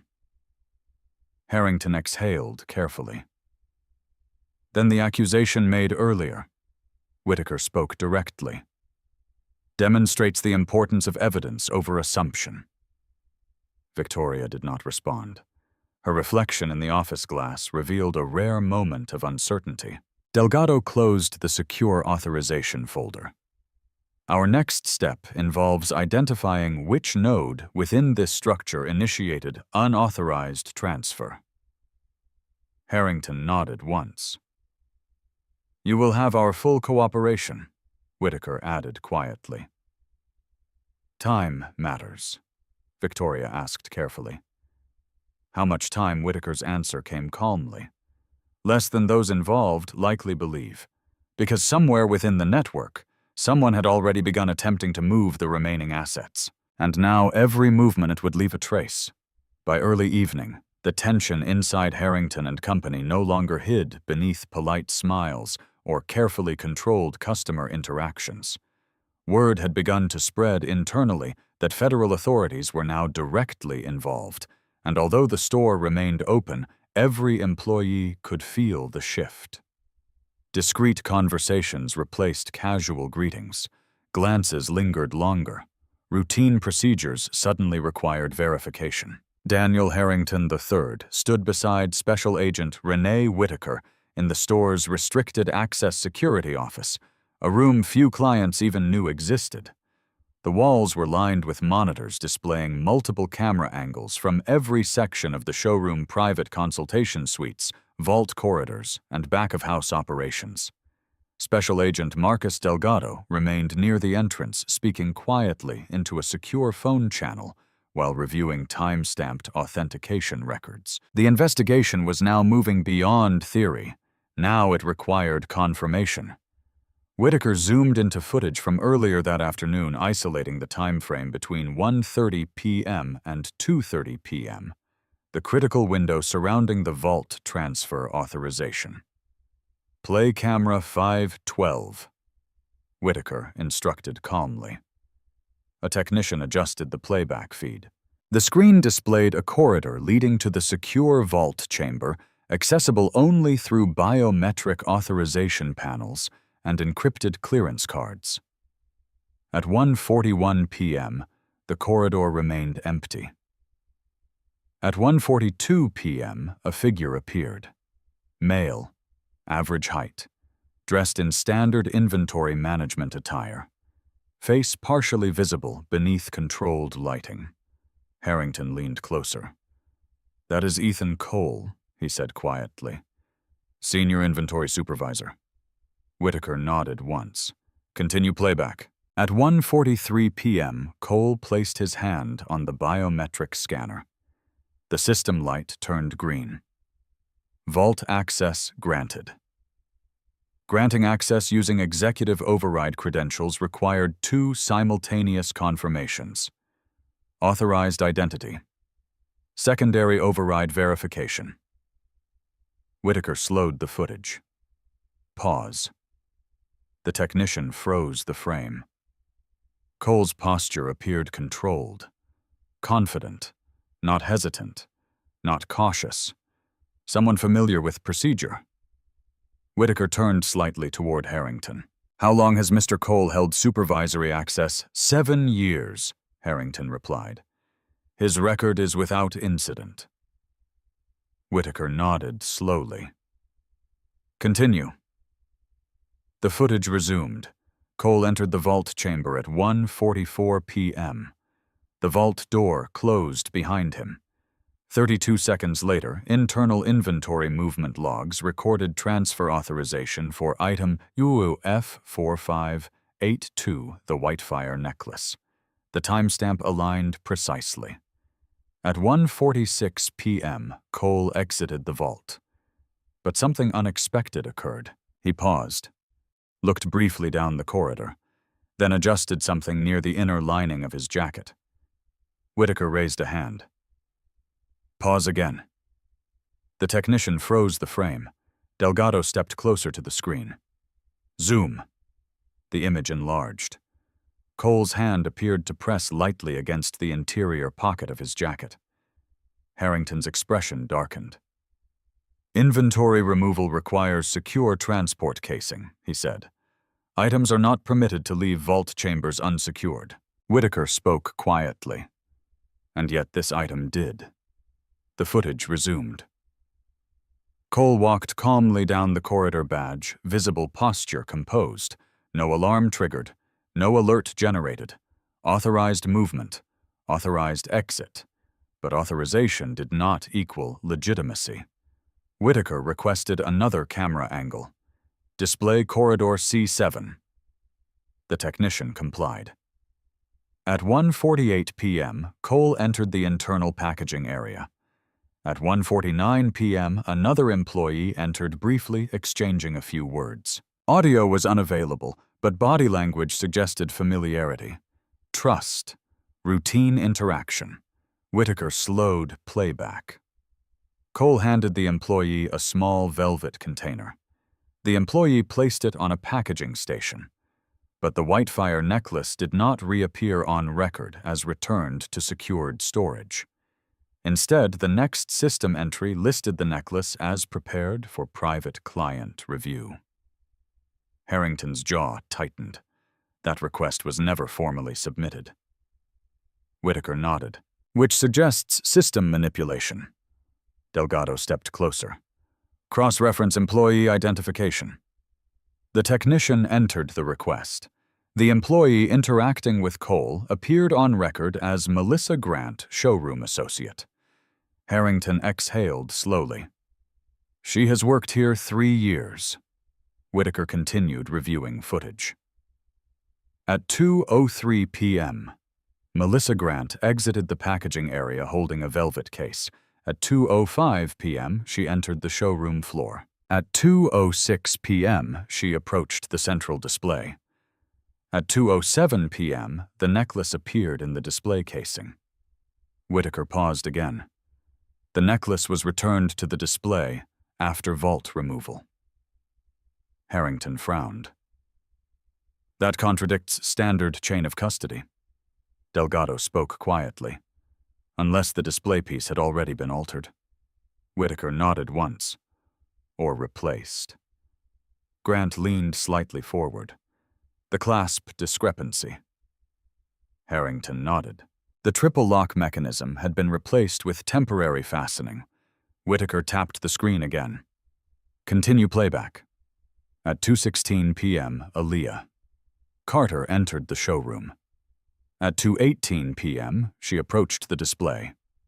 At 2:20 p.m., Melissa Grant briefly placed a secondary velvet container on the nearby counter. At 2:23 p.m., another customer momentarily blocked camera view. At 2:24 p.m., the velvet container was no longer visible. Whitaker turned slightly toward Delgado. The bracelet. Delgado nodded once, likely pre-positioned for diversion. Harrington spoke quietly. You are suggesting the evidence was planted before Ms. Carter entered the store? Whitaker answered calmly. Yes. Grant crossed his arms. Meaning the accusation was anticipated. Delgado added. And exploited. Harrington looked at the monitor again. Why would Cole risk direct vault manipulation? Whitaker answered carefully. Because someone believed scrutiny was approaching, Grant asked quietly. And Ms. Carter's visit accelerated the timeline. Yes. Delgado studied the footage once more. Cole's authorization required executive override clearance. Harrington spoke firmly. My credentials were not used by me. Whitaker nodded. Credential duplication remains possible through internal compromise. Grant spoke carefully, meaning Cole did not act alone. No, Delgado agreed. Networks of this scale rarely operate individually. Whitaker pulled up another file. Financial audit records show irregular deposits into an account associated with Ethan Cole, totaling approximately $1.2 million across 18 months. Harrington's expression hardened.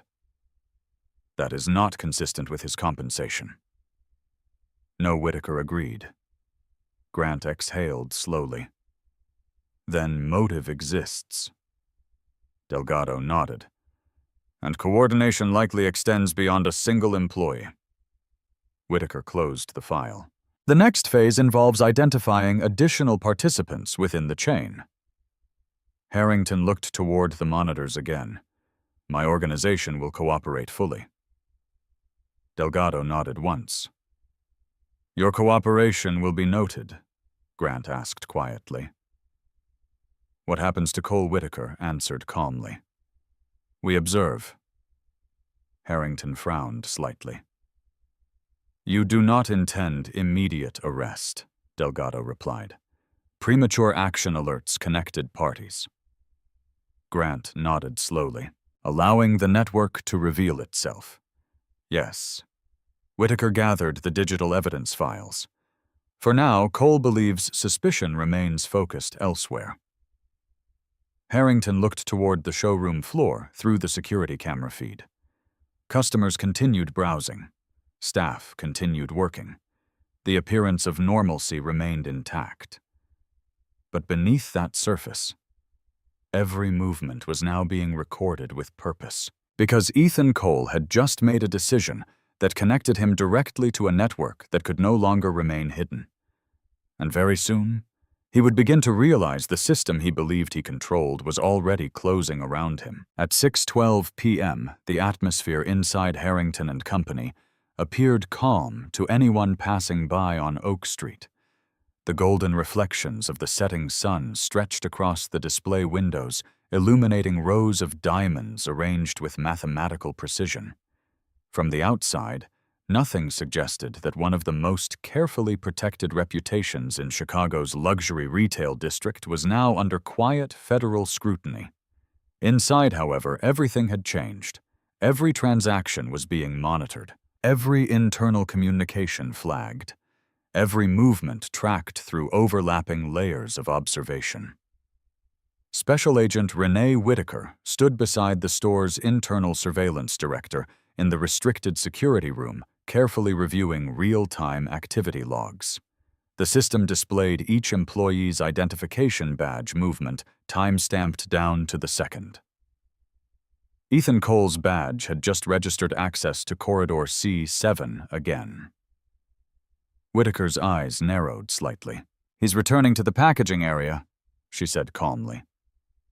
Special Agent Marcus Delgado stepped closer to the monitor.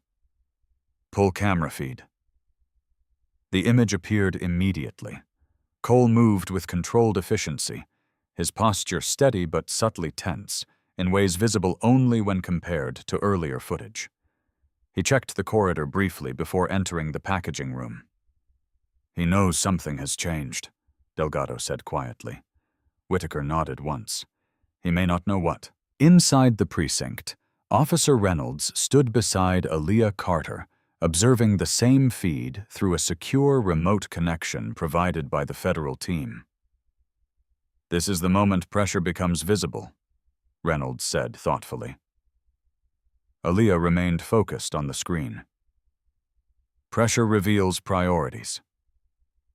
On the monitor, Cole opened a secured drawer beneath the packaging counter. His movements appeared deliberate, but not hurried someone attempting to maintain composure despite growing urgency. Whitaker zoomed the camera angle slightly. Cole removed a small sealed envelope, then another, then a narrow velvet case. Delgado spoke quietly. "He is consolidating items." Whitaker nodded. "Likely preparing relocation." Reynolds crossed his arms. He believes suspicion has not yet reached him directly. Aaliyah spoke softly. "People often assume they still have time." Cole checked the corridor again before placing the envelope inside the inner pocket of his jacket. His hand paused briefly, pressing the fabric flat, as though ensuring concealment. Whitaker tapped the keyboard. "Badge movement shows scheduled access to loading corridor in 12 minutes. Delgado exhaled slowly. He intends to exit through staff delivery access. Reynolds glanced toward Aaliyah. "That exit point bypasses customer-facing surveillance." "Yes," Whitaker confirmed. "Designed for vendor discretion." Grant leaned slightly forward. "Meaning minimal public visibility." Delgado nodded, which is why he selected it. On screen, Cole removed a small device from his pocket, a flash drive. He inserted it briefly into the packaging terminal. Whitaker's fingers moved quickly across her tablet. Unauthorized data transfer attempt detected. The screen displayed encrypted file extraction progress. Grant frowned. "He is copying inventory logs." Delgado nodded once, likely attempting to remove digital evidence linking transactions. Whitaker initiated remote access override. Transfer blocked. Cole's posture shifted almost imperceptibly. He attempted the action again. Second attempt detected. Whitaker said calmly, "System now flagging anomaly." Reynolds exhaled slowly. He knows the system is watching. Cole removed the drive quickly, placing it back inside his pocket. His composure remained controlled, but subtle tension now appeared in the angle of his shoulders. "He is adjusting his plan," Delgado observed. Whitaker checked the timestamp. Next predicted movement in 3 minutes. Inside the showroom, customers continued browsing, unaware of the unfolding sequence behind closed doors. Victoria Langford remained seated in the private lounge, speaking quietly with Harrington, her tone far more cautious than earlier that afternoon. The shift in power dynamics was already beginning to ripple outward. Earlier assumption had controlled the narrative. Now evidence was reshaping it. Reynolds spoke quietly to Aaliyah. Earlier today, the entire room assumed you were responsible. She nodded slightly. Assumptions move faster than verification, Grant added. And now the individual responsible believes he still has control. Whitaker spoke calmly. He does not realize how much of his activity is already documented. On the screen, Cole exited the packaging room, walking toward the service corridor leading to the delivery exit. His badge registered access. Whitaker activated additional camera angles. Multiple visual confirmations secured. Delgado spoke into a secure channel. Surveillance Team Alpha, confirm external positioning. A quiet voice responded through the earpiece. Alpha in position. Reynolds raised an eyebrow. You already anticipated this movement? Delgado nodded once. We anticipated the need. Cole approached the service exit door. He paused briefly, glancing through the narrow glass panel. Then he opened the door. Outside, a delivery van sat idling. Unmarked. Ordinary. Whitaker zoomed the external camera feed. The vehicle was not registered in scheduled delivery logs. Grant crossed his arms. Meaning external coordination? Delgado spoke calmly. Expected. Cole stepped outside. The door closed behind him. Whitaker's voice remained steady. External surveillance confirms visual contact. Reynolds watched carefully. What happens now? Delgado's answer came quietly. Now the structure reveals itself. Because Cole was not simply attempting escape. He was attempting connection. Network participants rarely operated independently. Movement required coordination. Coordination required communication. Communication created traceable pathways. Whitaker observed the external camera feed. Cole approached the driver's side window of the van. A brief exchange occurred. A small package passed from Cole's hand to the unseen driver. Grant leaned forward slightly. That is not the necklace. No, Whitaker replied. But it may be more valuable. Reynolds frowned. How Aaliyah answered softly. Digital records often expose more than physical assets. Delgado nodded. And once those records connect individuals within the chain, Grant finished the thought. The entire network becomes visible. Whitaker tapped the screen once more. Facial recognition capture complete. The system began cross-referencing identity data. Cole stepped back from the vehicle. The van door closed. The engine started. Grant exhaled slowly. He believes the transfer was successful. Whitaker's expression remained calm. But he does not know the transfer has already been documented. Reynolds folded his arms. And now the individual receiving that package becomes part of the investigation. Yes, Delgado confirmed. Power had shifted. Not through confrontation, through patience, through evidence, through the quiet unraveling of a system built on secrecy. Earlier that afternoon, Aaliyah Carter had stood surrounded by suspicion. Now those responsible for creating that suspicion were unknowingly revealing their own involvement step by step. Whitaker closed the live feed display. The next phase begins. Reynolds nodded slowly. And the narrative changes. Because the truth was no longer hidden. It was unfolding in real time. And those who had relied on silence were about to discover that silence no longer protected them. By 7:08 p.m., the operation had moved beyond quiet observation into coordinated action. The delivery van that had received the small package from Ethan Cole was now traveling westbound along Interstate 290, blending into the early evening traffic. To an ordinary observer, the vehicle appeared indistinguishable from dozens of other service vans, making routine deliveries across the city. But inside a federal monitoring vehicle positioned 3 lanes behind every movement was being tracked in real time. Special Agent Marcus Delgado watched the live GPS feed displayed on the dashboard-mounted tablet. The signal transmitted from the micro-tracking patch embedded inside the flash drive casing was stable accurate to within less than 1 meter. Target vehicle maintaining consistent speed, reported Agent Priya Natarajan from the surveillance unit. Distance steady. No erratic movement. Special Agent Renee Whitaker monitored parallel financial system alerts from her laptop, searching for digital activity triggered by the attempted data transfer earlier in the packaging room. Still no external login attempt, she said calmly, which suggests the recipient has not yet accessed the files. Officer Reynolds sat in the rear seat of the surveillance vehicle, absorbing the precision of the operation unfolding around him. "You embedded a tracker inside the drive before it left the store?" he asked. Whitaker nodded once. The moment unauthorized transfer was detected, a mirrored storage device was substituted through remote system interruption. Grant let out a quiet breath. So the files, he believed, he copied, are encrypted placeholders. Whitaker finished. Reynolds nodded slowly. And the real records remain secure? Yes.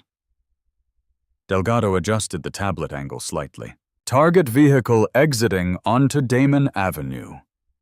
Natarajan's voice followed. External visual confirmation maintained. Aaliyah Carter sat silently beside Whitaker, her eyes focused on the map interface showing the movement pattern of the van. The route appeared deliberate, avoiding major distribution hubs, bypassing commercial delivery zones, moving instead toward older industrial sectors where surveillance presence was historically minimal. "He is not delivering inventory," Aaliyah said quietly. Whitaker glanced toward her. "You believe this is a relay point?" "Yes." Grant leaned slightly forward. "Meaning the driver is not the final recipient?" Delgado nodded once. Network compartmentalization. Vehicles often served as temporary transfer points, ensuring no single individual maintained complete chain of custody awareness.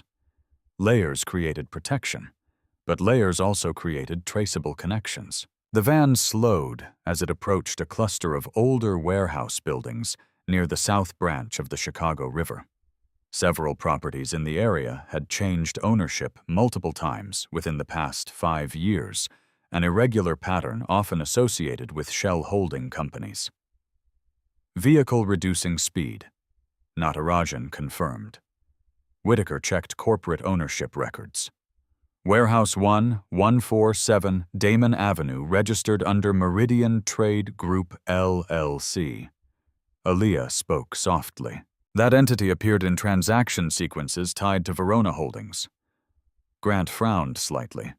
The same name linked to the bracelet inventory. Yes, Whitaker confirmed. The van turned into a narrow loading area partially shielded from the street by aging brick walls. Delgado spoke calmly into his radio. "Alpha Team hold visual perimeter." "Understood," came the reply. Through binoculars, Natarajan observed the driver exit the vehicle, carrying the sealed envelope that had been transferred moments earlier from Cole. A second individual stepped forward from the warehouse entrance. Male, tall, wearing dark business attire, inconsistent with manual labor roles. "Image capture in progress," Whitaker said quietly. Facial recognition software began cross-referencing identity markers through federal database systems. A result appeared seconds later. Victor Hale, Chief Financial Officer of Meridian Trade Group. Grant exhaled slowly. "That is not coincidence." "No," Delgado said. "It rarely is."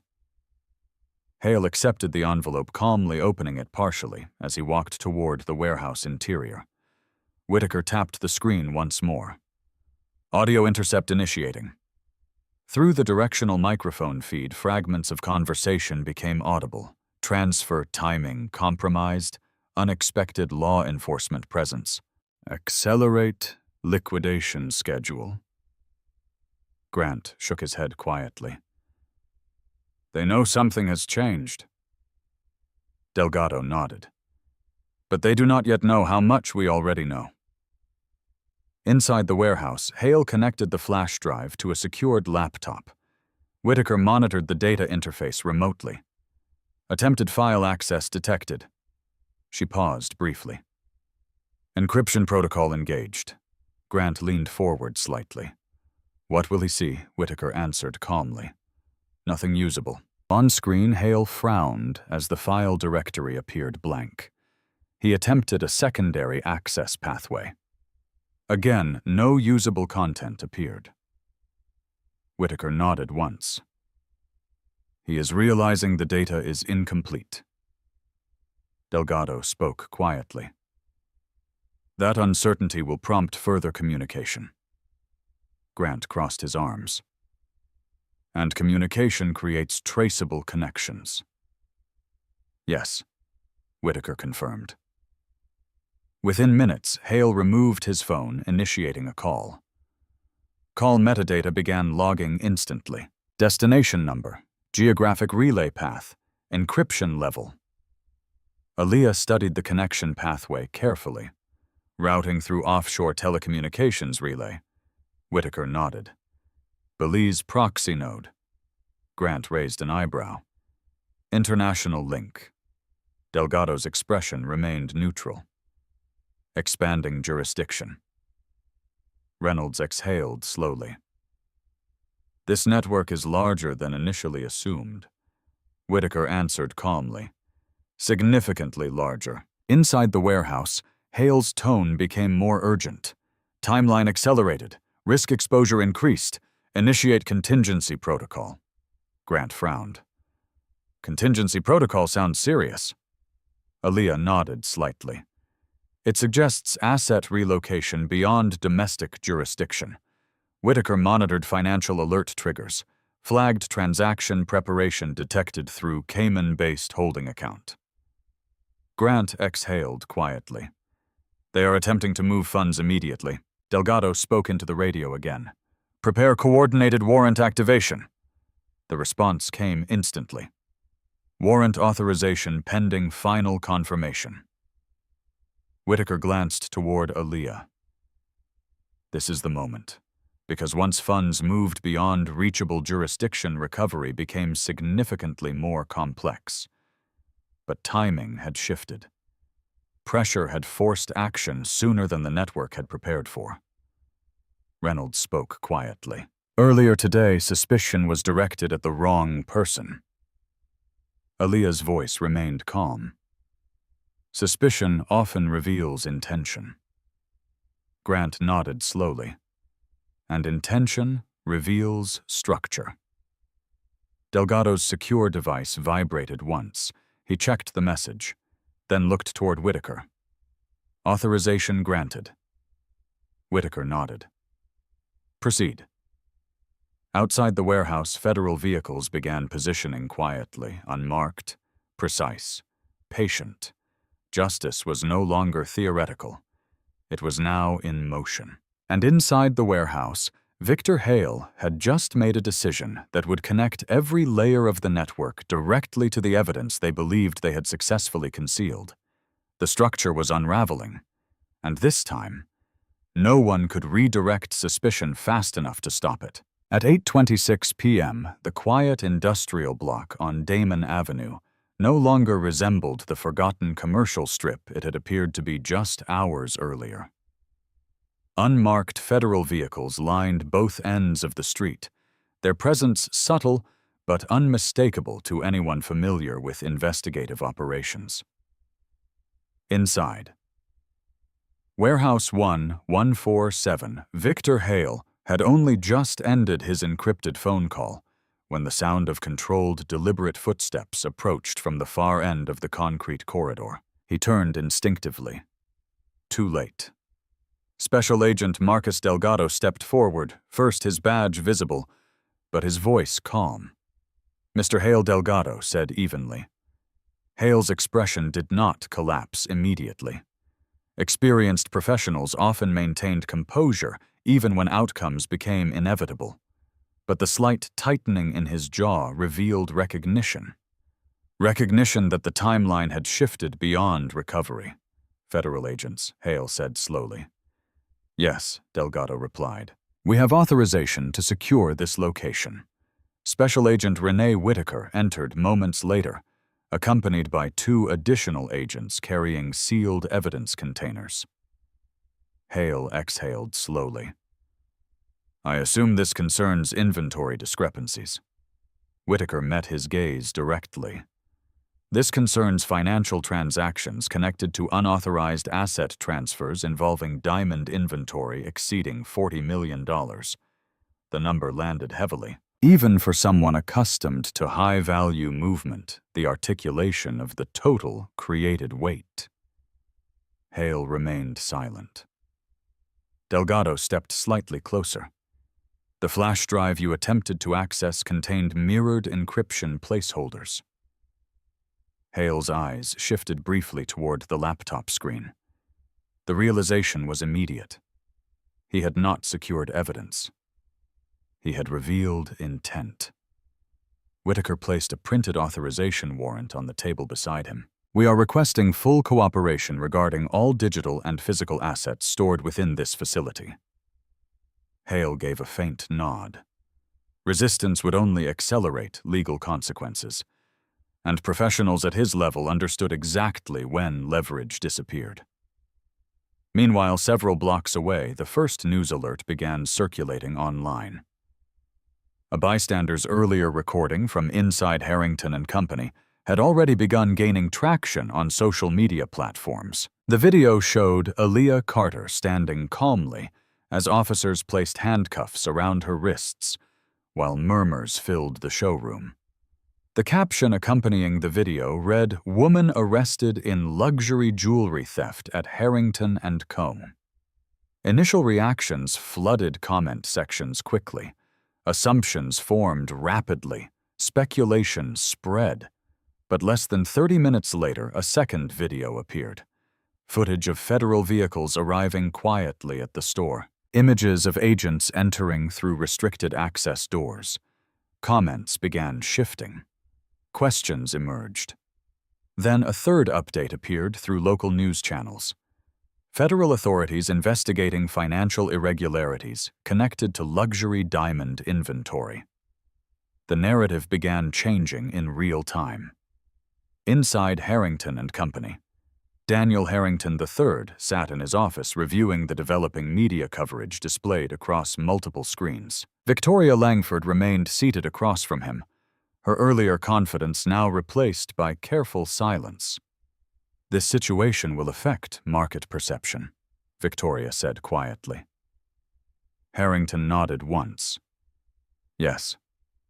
Victoria folded her hands slowly. "You will need to issue a public statement." "Yes." Her voice softened slightly. "And the woman detained earlier." Harrington paused, then answered carefully. "She was not responsible." Victoria exhaled slowly. "No." She looked toward the large window overlooking the showroom floor. And yet she was treated as though she were. The statement lingered. Heavy. Unavoidable. Meanwhile, inside the federal monitoring vehicle, Officer Reynolds observed social media updates appearing one after another. "Public narrative is shifting quickly," he said. Grant nodded. "People are realizing the original accusation may not have reflected reality." Whitaker monitored financial seizure authorization confirmations. Asset freeze protocols initiated. Delgado checked the warrant compliance report. "Hale has provided access credentials." Grant exhaled slowly. "So the network is beginning to collapse." "Yes," Whitaker confirmed. Multiple associated accounts flagged for irregular movement attempts within the last hour. Reynolds leaned slightly back in his seat. Earlier today, the entire focus was placed on Ms. Carter. Aaliyah's voice remained calm. Focus often reveals more about observers than subjects. Grant nodded slowly. And now public perception is confronting that realization. Within hours, additional footage from inside the jewelry store surfaced online. The moment when associates had pointed subtly toward Aaliyah. The whispers. The tension. The visible shift in treatment between customers. Media commentary began expanding beyond the investigation itself.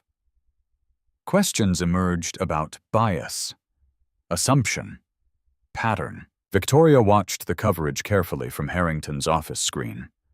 Reputation is not only about assets, she said quietly. It is about judgment. Harrington did not respond immediately. He understood.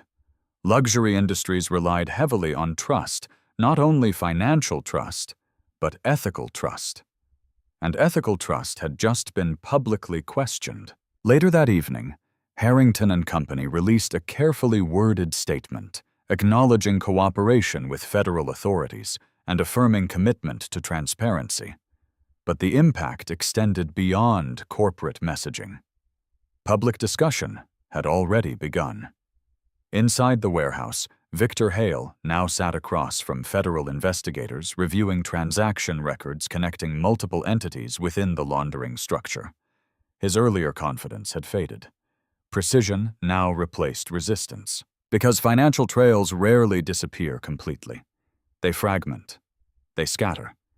But they remain traceable. Whitaker reviewed the recovered data structure carefully. This node connects at least 6 additional shell corporations. Delgado nodded. Expand subpoenas accordingly. Grant observed the evidence files building in real time.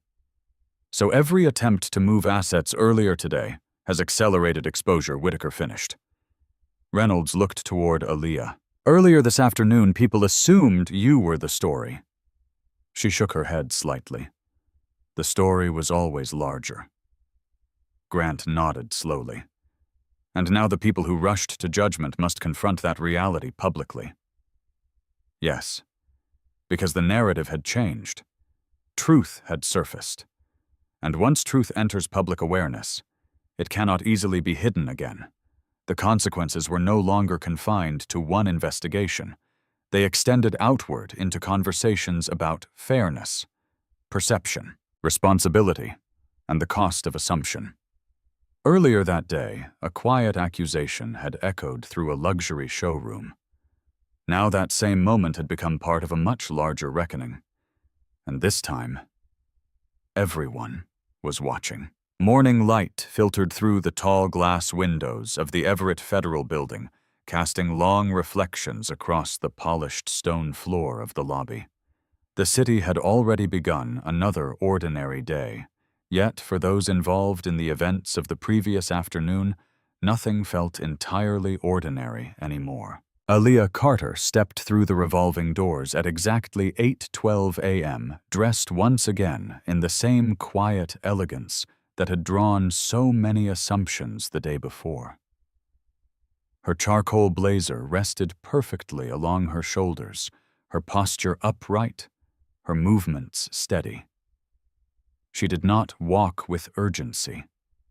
She did not walk with hesitation.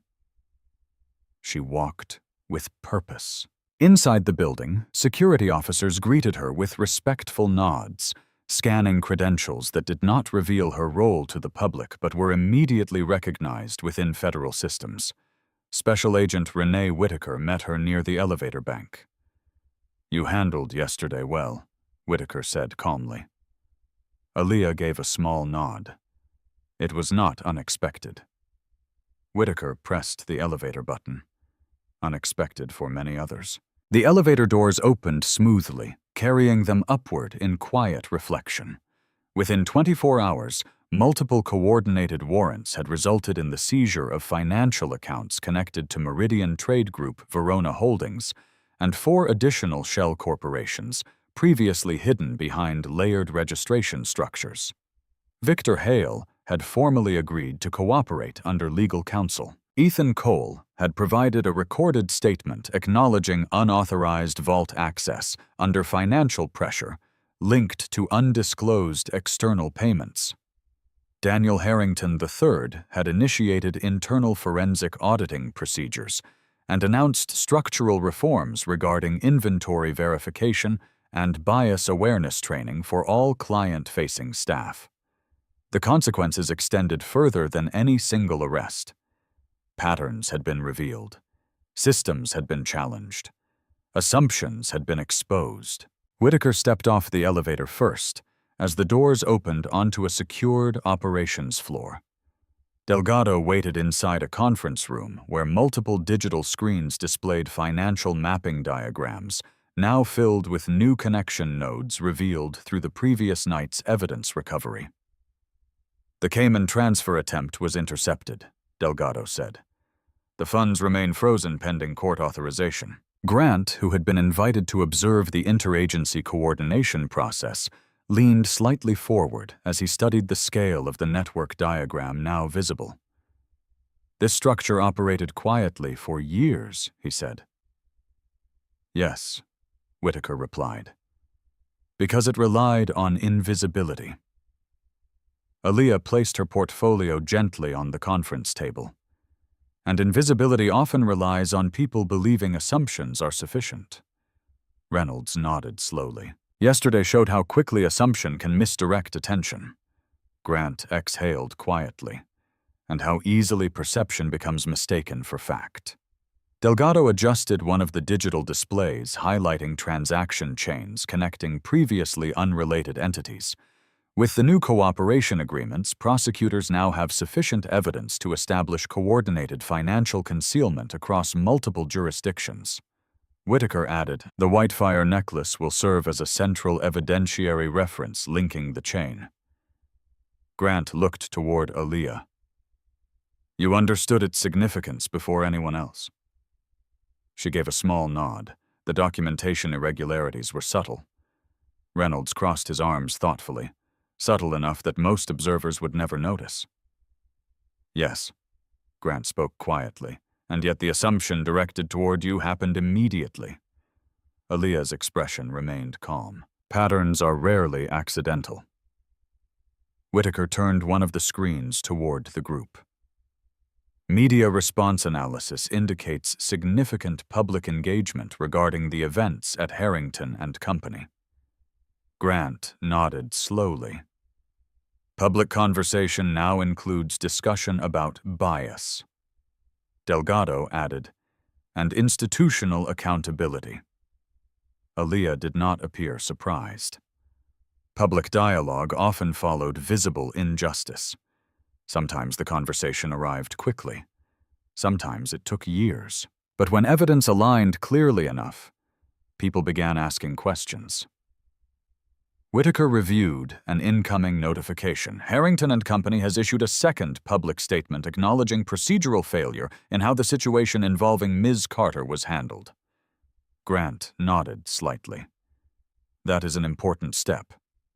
Reynolds added, it does not erase what happened. No, Aaliyah agreed. But recognition allows change. Delgado leaned slightly against the conference table. Your work has helped expose a network responsible for laundering millions in assets across multiple industries. Grant smiled faintly. And that work continues. Yes, Aaliyah replied. Always. Because investigations rarely ended with a single resolution. They evolved, adapted, expanded. Justice did not always arrive in dramatic moments. Often it emerged gradually built piece by piece through patience and persistence. Later that morning, Aaliyah paused briefly near one of the large windows overlooking the Chicago skyline. Traffic moved steadily below. People crossed intersections. Ordinary lives unfolding. Most unaware of how close complex financial systems sometimes came to influencing their daily realities. Whitaker approached quietly. "You could have chosen a less complicated profession," she said. Aaliyah smiled faintly. "Complex problems rarely solve themselves." Whitaker nodded once. "That is true." Grant joined them near the window. "Yesterday could have gone very differently." "Yes?" Aaliyah said. "But it did not." Reynolds spoke thoughtfully. "And now the truth is visible." Aaliyah looked out across the city. Visibility carried risk, but it also carried possibility. Because when truth became visible, change became possible. And when change became possible, systems became stronger, not because they were perfect, but because they were willing to confront imperfection. As Aaliyah gathered her portfolio and prepared to leave the conference room, Delgado spoke one final sentence. "You reminded a lot of people yesterday that dignity does not require permission." She paused briefly, then nodded. Outside, the city continued moving forward. And somewhere within the conversations unfolding across offices, homes, and public spaces, the lesson had already begun taking root. Judgment without evidence carries consequences. Assumption without understanding creates harm. But truth, when allowed to surface, fully restores balance, and dignity, once challenged, does not disappear. It stands, quiet, unshaken, waiting for the moment when the world finally sees it clearly.